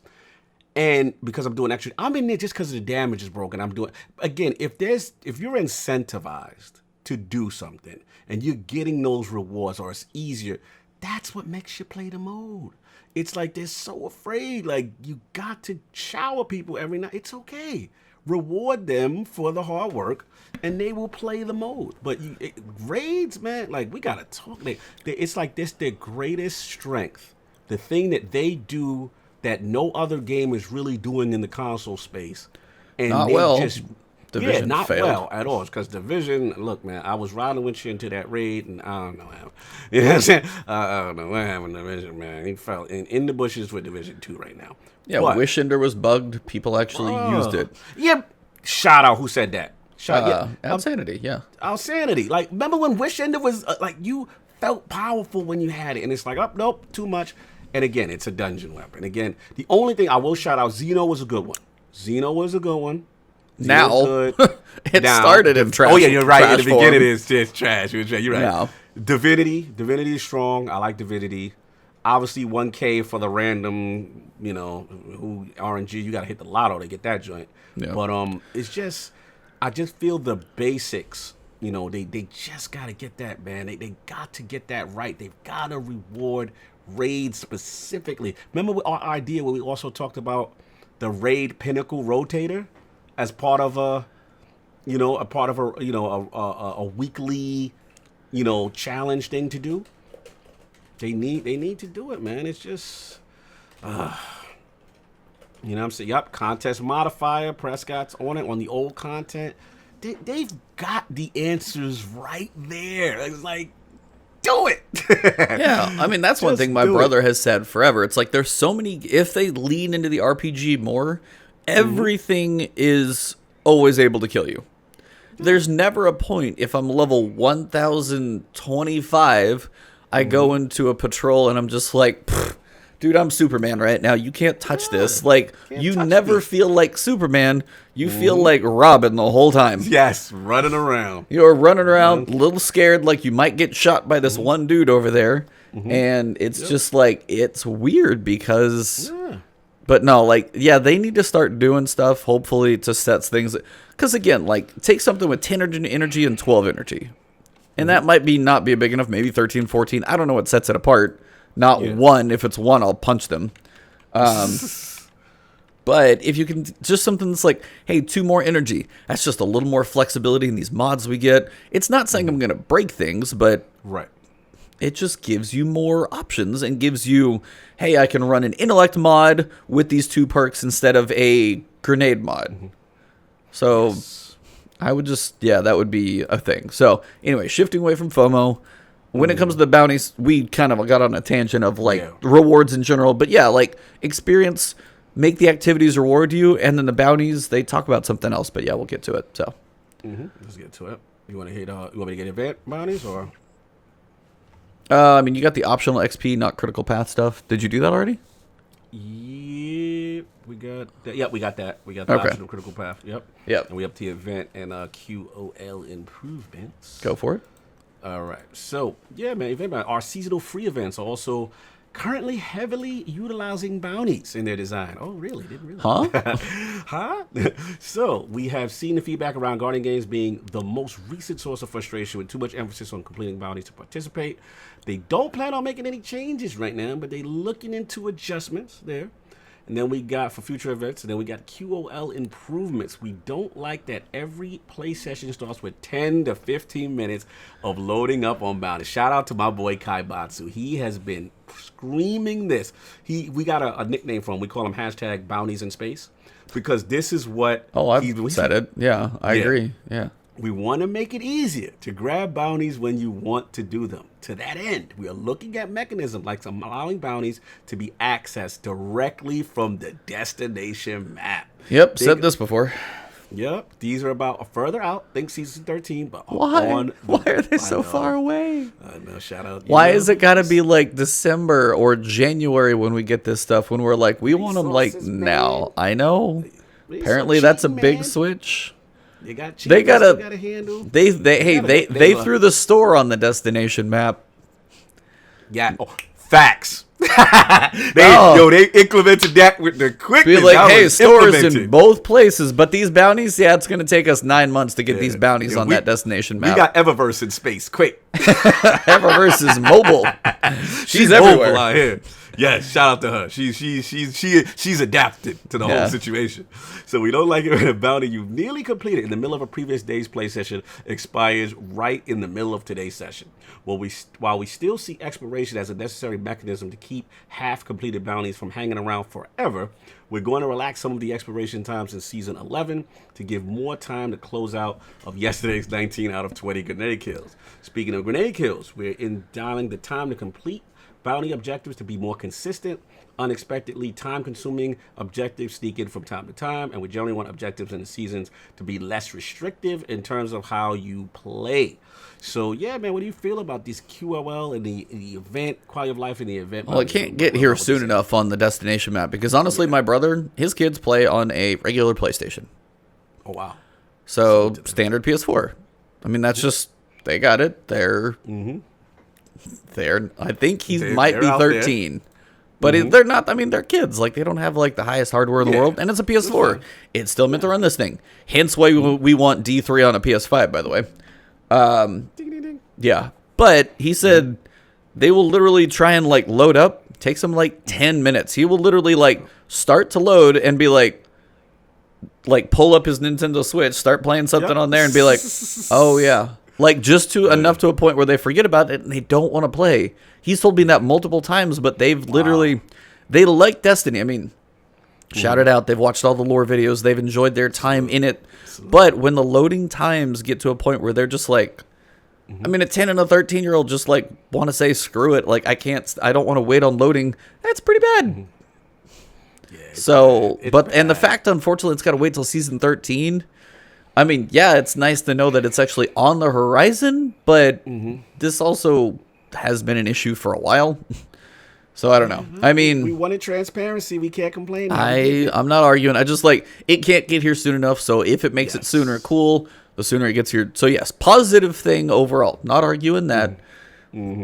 But no, sooner the better. As for the 19 out of 20, Yeah. are they just going to make them 2-day bounties? Is it like, hey, if you've like, because some people like, if you pick up bounties and you're like, hey, I'm 0 to 0 on these 8 bounties. Oh, I forgot to play yesterday after I picked up these bounties. Yep, he picked up, yeah. But is it like, if you have more than half progress done, we're going to give you, you know, until you log out for the day or so? Like, I don't know, like how they're going to do that. How they're going to handle that? That's a good question. Because I feel like very it could good be kind of like questionable or not always consistent to be like, you know, if you've made more than half progress on a bounty, it stays around for another day. Sure. Right. Now, I will say somewhere in all of this, though, as they're saying, some of these bounties still staying around. Some of these things are going to be there.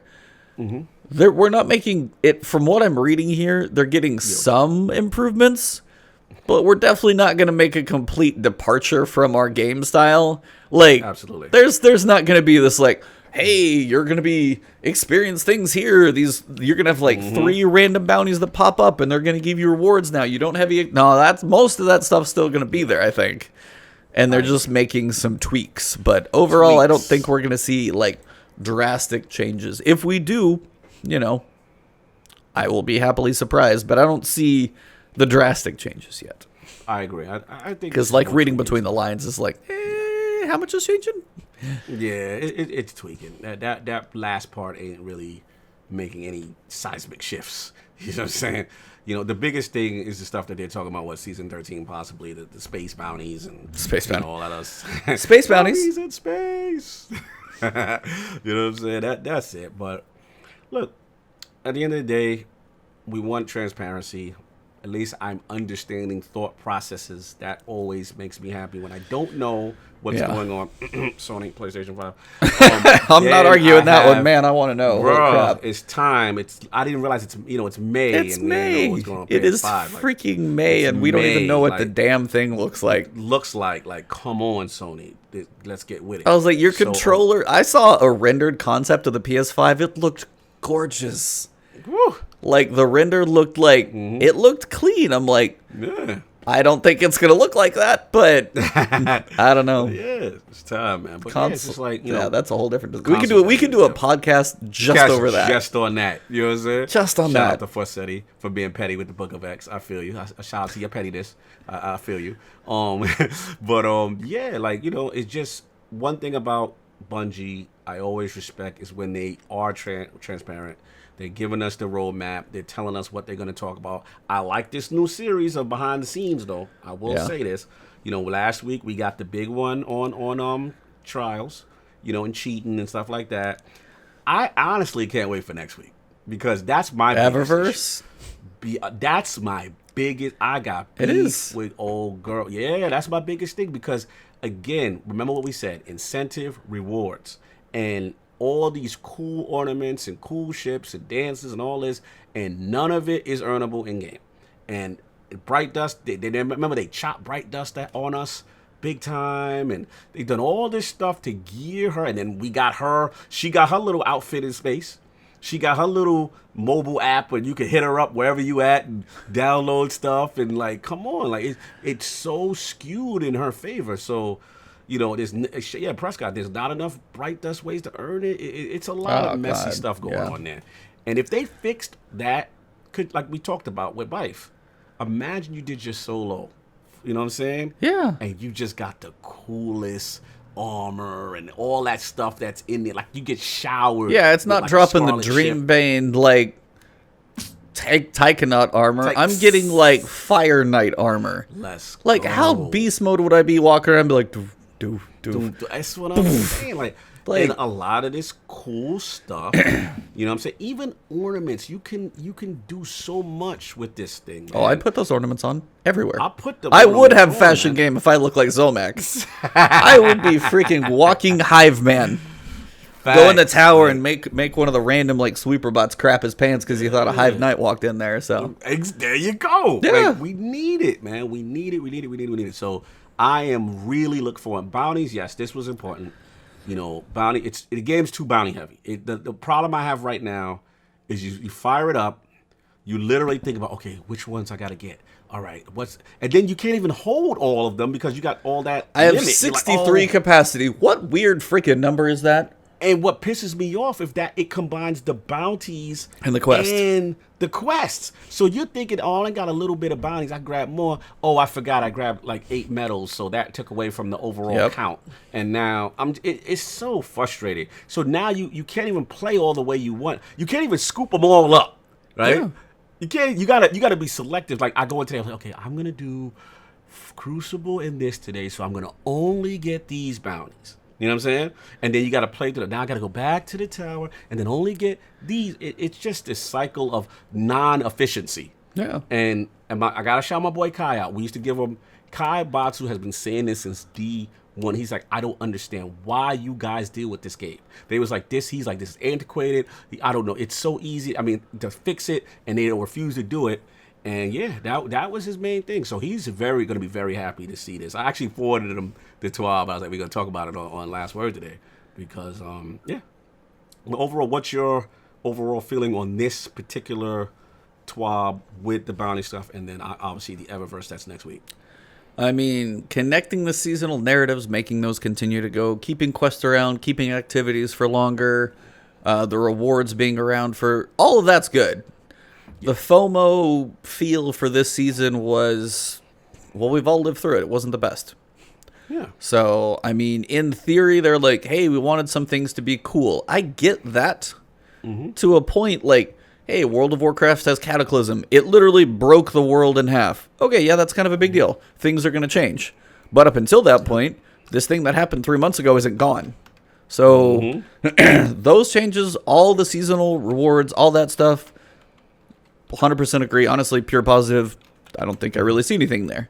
For the bounties, shifting away from, your weekly FOMO. Yeah. Yeah, like, if there's, like, is there a boon? I don't even know, honestly. Like, some of the stuff is like, okay, so you take away weekly bounties, but there's, like, a mechanism that provides players with a set of non-expiring and account-scoped objectives each week that grants lots of seasonal rank progress more than weeklies they replace. Like, what is that? Is that just like, hey, I talked to Zavala, I'm going to do strikes this season. All right, I'm going to get my little strike badge on my Girl Scout sash here.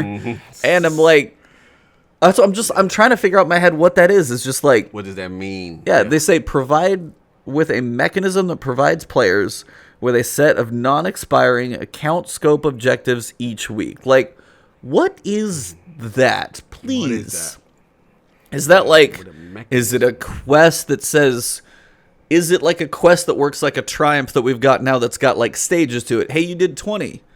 You did 20 strikes this week, you get this much. Hey, you got to 40, you got this much. You killed 1,000 enemies, you got 2,000. Are there like stages that give you progress the more you play and you've only got to pick it up just the one time? And that kind of, I don't know. So it's like some of it, like getting away from like, hey, let me go pick up my 2 weeklies, my 4 dailies, as many repeatables as I can, go run strikes. Hey, let me get the gunsmith bounties because I'm at least going to be shooting guns the same time. Okay, I'm done with strikes. Let me go back to the crucible. I still got my weekly gunsmith. Those are mostly done. I can't repick them up. So let me go to the crucible, pick those bounties up. All right, I'm done with crucible. Apparently, I'm still awake and playing now. So we're going to go to Gambit because I've lost my mind. Let me go to the drifter, who is way the hell far away because I got to go walk to him. Fact. And then, you know what pisses me off? You said it perfectly. You lose your thought. Right? Then the worst thing is doing an activity and you forgot the bounties. And you're like, oh, I just did this. You almost say to yourself, I did this for free. Like, I didn't even. Oh, God, like, yes, I know. It gets to the point where I literally go to all the bounty people and try to synergize what I can do at the same time. You know what I'm saying? Because I want to be actually efficient. Let me run strikes with a linear fusion heavy, a hand cannon here with solar damage and a void subclass. And I'm like, what am I doing? Throw the gunsmith and them seraph bounties. All of that falls into that. And, you got to take a sword. You got to do this, and then one life, and then it's just come on, bro. And then it's like, oh man, I need what you call it, cores, and I need this. Now I got to run over to go spider because he's got this, and then it's too much because of limitations on not being able to. And like you said, Dramatic, you just want to play. You don't want to I literally have to plan an attack before I launch. That's it. You know how ridiculous that is. I have to sit there and be like, okay. Prescott, bounties is why he doesn't do builds. Right there. Everybody's like, hey, you do these Warsat builds? I'm like, I just move so much crap around, I don't even care. Bro, I don't even think about it. You know what else is annoying, too? Like, shout out to Dim and all these other options, but we can't even save builds in the game, right? I think you can do loadouts, I feel like. Some places can do loadouts, but I don't know. I mean, you could do that with an external. Oh, you're saying in the game, they'll be like, hey, solar. Cool. Exactly. That's another thing. Like you literally locked in, and it's just like, all that stuff takes away from playtime, takes away from being efficient and doing what you want to do. I spend so much time doing minutia when I should be playing the game. Yep. That's an issue. Yeah, like if there's a gunsmith thing every week and you're like, hey, every 100 precision kills that you get a little bit extra. Like, give me some general things. Like if I go talk to the gunsmith, be like, okay, so you go do one, maybe you go do one thing and, excuse me, sorry. You get like a buff for the week that precision kills. Doesn't matter what. Precision kills get you a boost. Or energy weapons or just like, I don't know how they're going to do that. That's why I read those and I'm like, I'm reading between the lines of what's on this page, and I still have a lot of questions and how they're going to, like the bounties are going to be event bounties. We're going to go away from those. Well, if it's not bounties, it's cooking ingredients. If it's not cooking ingredients, it's... That's why I'm like, the way so many things have been built for so long, they're looking at some pretty substantial changes to a lot of things. Yeah. So again, a lot. September/fall, if they're working on this type of stuff too, again, how much more are they going to add to the game? Are there pyramid ships coming? If they put the development time into the pyramid ships, which I know is art, it's different than function, so they're different teams working on stuff, but yeah. Yeah, I mean, I can't with you. I can't with Prescott right now. I can't with him. He's doing too much right now. But yeah, man, it's going to be interesting. Yeah. It's going to be very interesting how all of this is implemented. And I'm still going to stand on my square. Curveball next season. I can't imagine we do the full scope of pyramids next season. We can't. I will be shocked. I'll be shocked. I mean, I know Bife said it's like, hey, Savathun, and she's a trickster. She's not going to expose herself. I'm like, you know what? That kind of makes some sense. Right. But for it to be the big, come let the big darkness eat in an expansion, I honestly, like, if the fall is pyramid ships and darkness subclasses or something like that, that means D3 is not happening. I ain't gonna go there, but it's scary. But in theory, like, that's what we in our minds picture as the D3 thing. So if the darkness or the veil, right? Maybe the veil's not the darkness. Maybe there's I don't know what crap they'll come up with. But like the vibe I heard. Oh, again, I can't spoiler. Yeah. All I would say, non-spoilery, is that from what I heard is precursor stuff. Yeah. Taste. I mean, and that's what like my kind of thought was with Savathun, and that's maybe the wrong enemy. Yeah. But like she's like the lieutenant. She's the Loki. Right. Like whatever's coming is the Loki of the Thanos. There you go. That's like the Marvel story. We get the lieutenant coming to see if we're strong, see what we got, and then still there's something bigger waiting. So however, if not, however that happens, that's what I expect in the fall. Some lieutenant, smaller thing. I agree. Kira, Zivu, whoever. Big stuff still out there for their possible D3 because I don't think they could go full on the full darkness right now.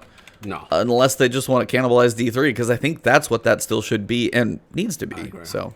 Yeah, it has to. Black Wings is on it. He's preaching what I've been saying. Kind of Mass Effect-y, Reapers. You know, show the strength, show the power, destroy something, get us in fear, get us unified.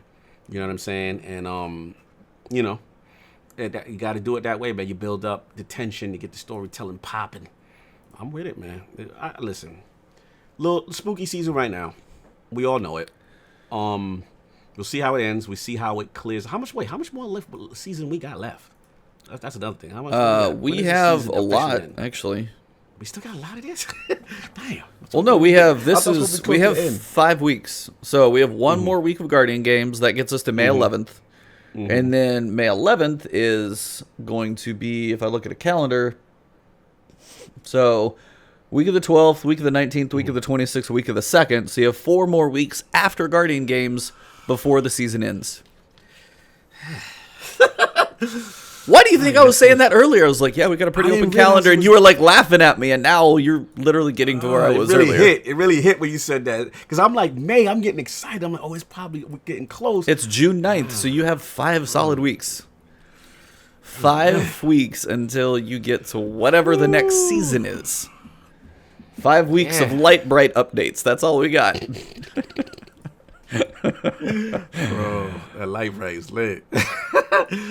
Yeah, 5 weeks of that. Yeah, man. And Black Wings is like, Iron Lord's podcast was optimistic. And then Ebontis hit him with the timeline. He was like, oh, damn. I thought we was at the like 3/4 mark, and it's just like, this is another month of this. Yeah. Woo. Yeah. Bring on the secrets. Yeah. Bring on something. We need something, man, because, yeah, that's why, like I said, yeah, Obscenity. The redacted, the maybe stuff out there. We'll see. The redacted. We know we got the redacted, but it's got to hit. You know, it's got to hit. But that's a long stretch, bro. That's the whole. That's why my brother's honestly is like, hey, I jumped into Borderlands and I played through the story and finished it. Yeah. It's not like waiting. It's it's like somebody's out there giving you 1 page to a book a day. Yes. And you're just like, I want more than 1 page, even more than 1 chapter. I can read a chapter in like an hour, man. I need more. I'm done. I'm done with this chapter. I need more. You got to wait another week to get that next chapter, man. Be like, well, what am I going to do for the next chapter? Well, you can read through those pages again. You can go back and look at the old pages you've already got. Yeah. But the new stuff, got to wait. Yeah. That's tough. So it's That like, it is yeah. that's the weird thing about the store, the expand, which I know they're not going to because the giant droughts. It's Right. the way they space it, and it's like, we live in this world, and the casual people, hey, I logged on Friday. Oh, cool, we got an update on the wall. I played some Gambit, played some Crucible. Hey, I logged in on the weekend again. Cool, there's something. Us who play it like every day are Right. like, my God, I need more. But to be honest, I still think this is just this season because season of well, then again, season of opulence is when they had resources. Yep. Never mind.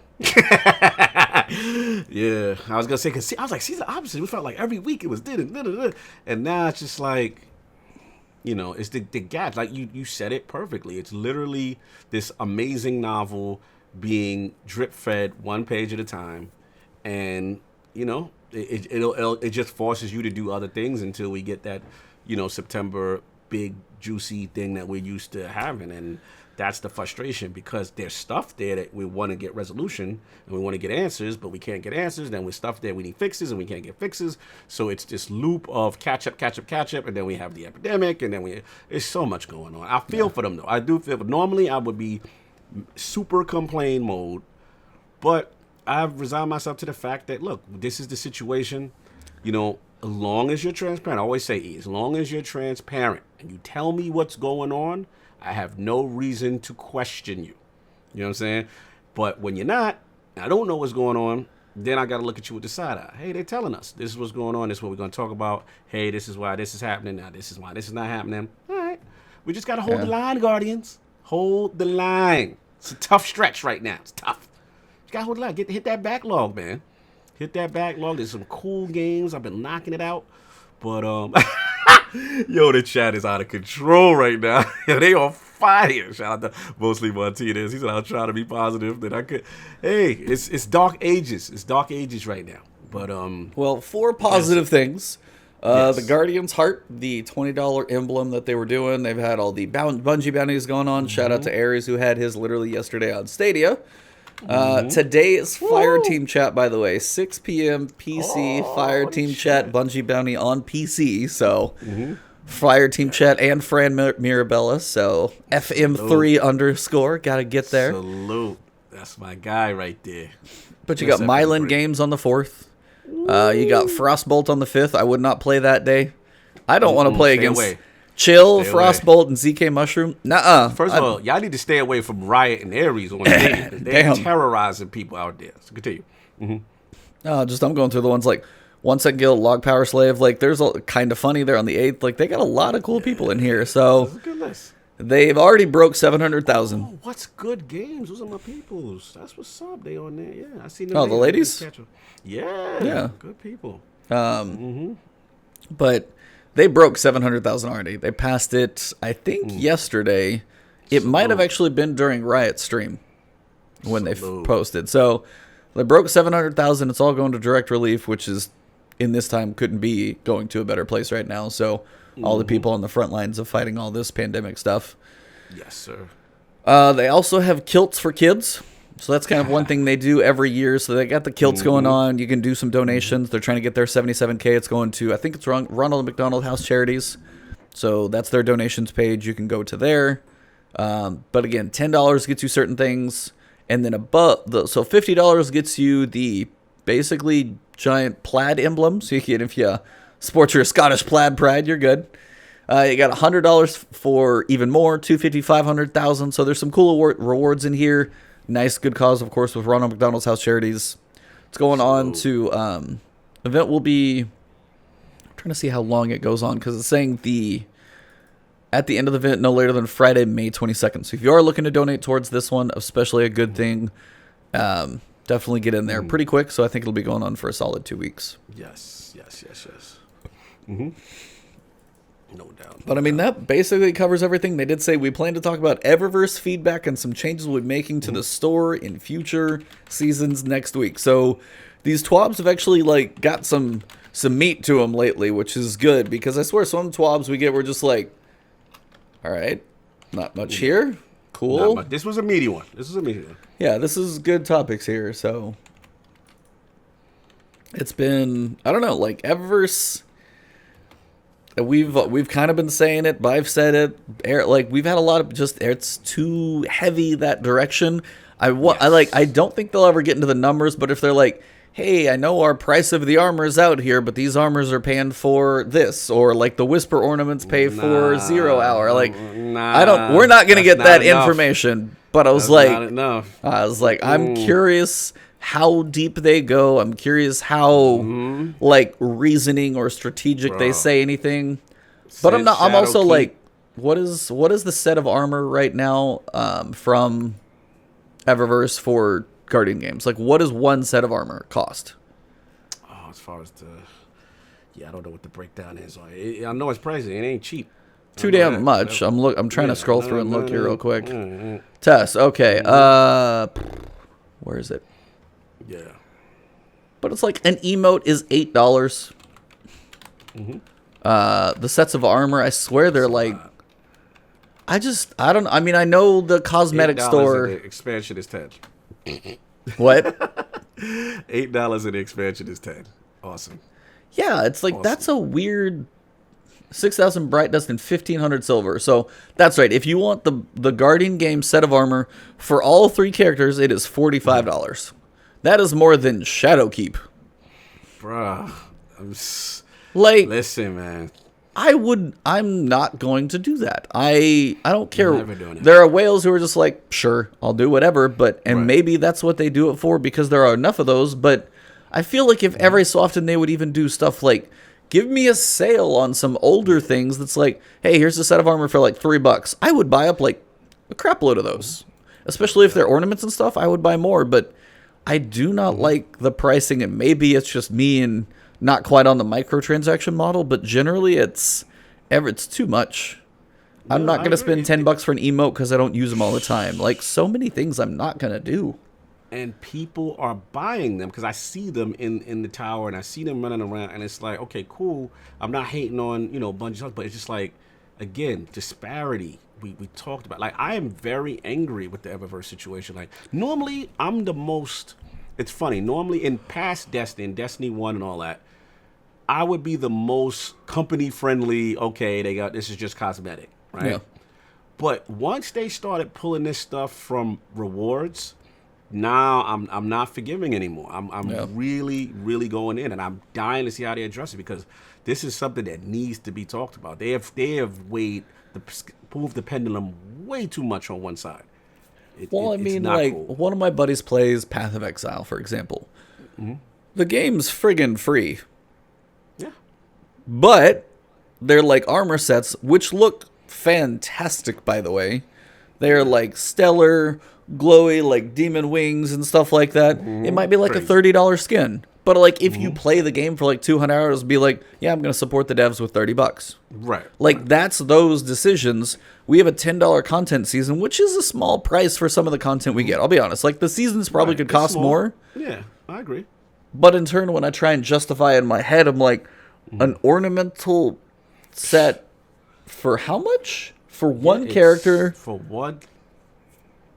15? No, I'm not spending $15 on a set of armor.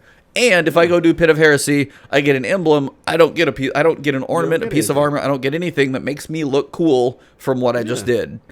So like if the prices stay high, you got to put more in game because if the prices better pay for that other armor you're making, something.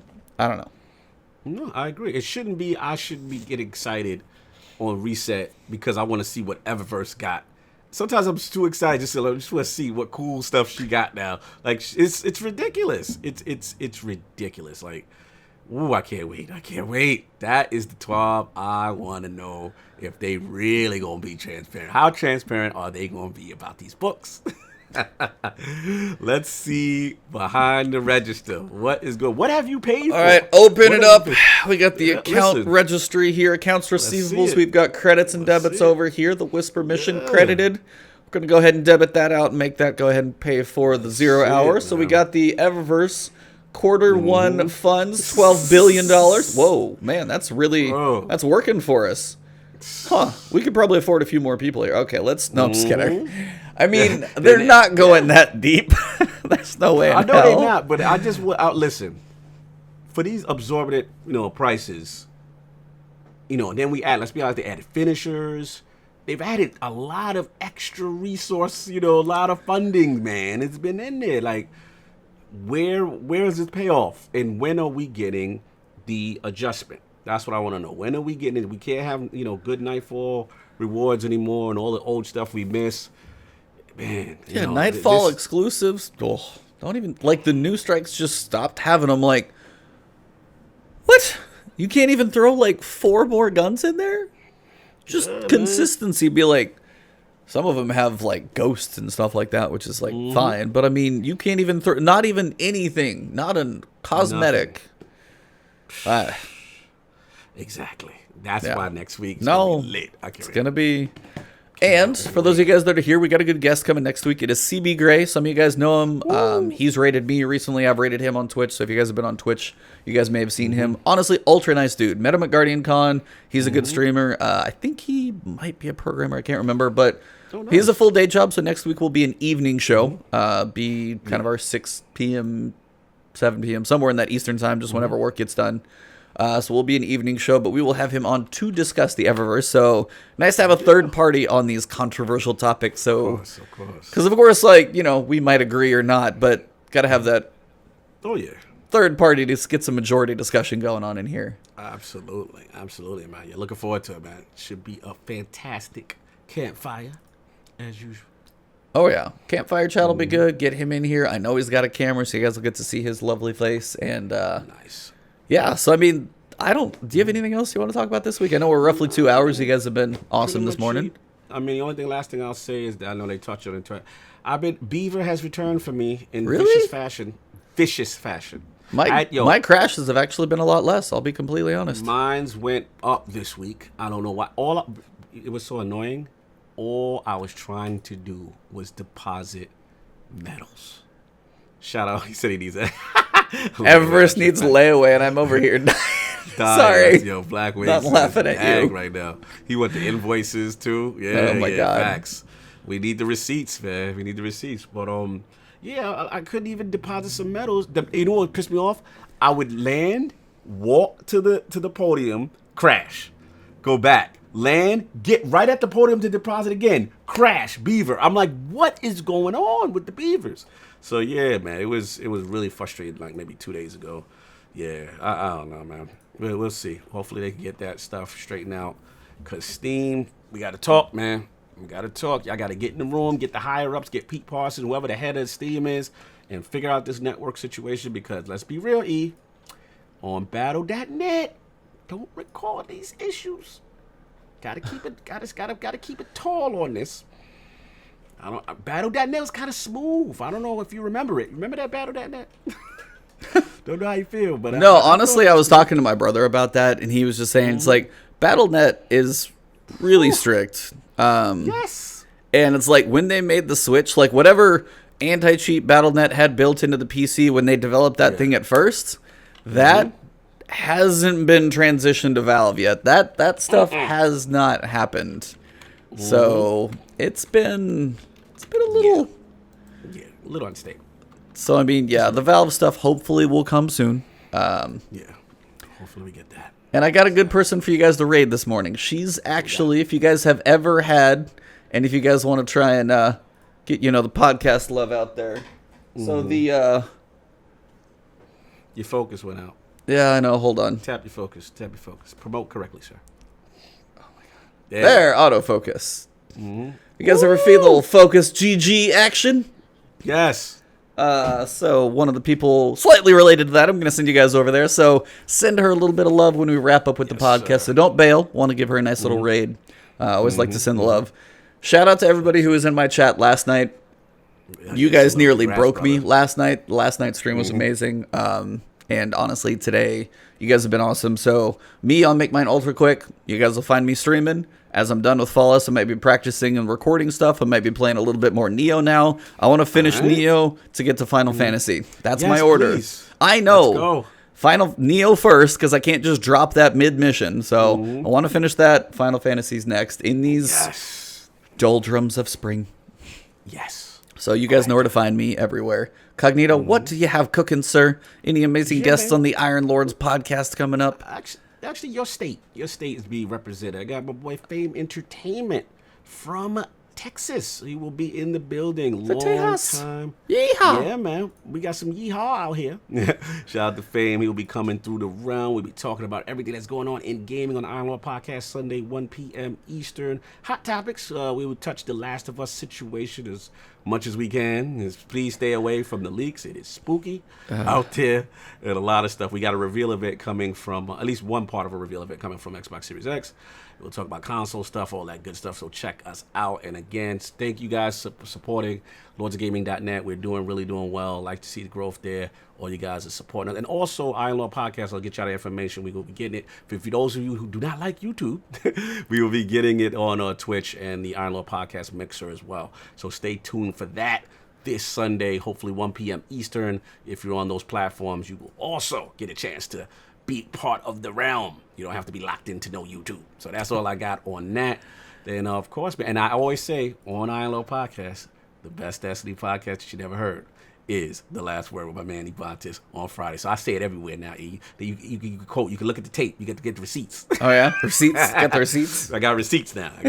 Even King gives it up to you. He's like, yo, love what you're doing. Salute. So it's good. It's good to see y'all. Chat was amazing. Y'all was fantastic today. That's pretty much all we got. So thank you for 101. Last week was amazing. I was just dumbfounded the way last week's podcast went. That was awesome. So thank you guys for kicking it back with us. Yeah, last week I was just like beside myself. That was so cool. Big Bife in here. We talking low. I felt guilty. We had him hostage. I was like, this I know. We had him for 3 hours. I was like, dude, I have got to stop. I was like, I'll talk to him forever. So, no, that was nuts. Awesome. But thank you guys very much. So, episode 101, May 1st. We are in May in this crazy time. It feels like this has been the longest year ever. 1 more month of Season of the Worthy. 5 weeks, man. It's more than a month. 5 weeks. Yikes. So, you guys have been amazing. Guess I'll have to click on that link here in a second. But I'm going to send you guys over to Magic Unicorn. So say hey to her. If you guys haven't checked her out, MAGICK Unicorn _. She's a Destiny player. Also got that Focus GG going on. So send some love. Nice. Thank you guys very much for this episode. It has been The Last Word.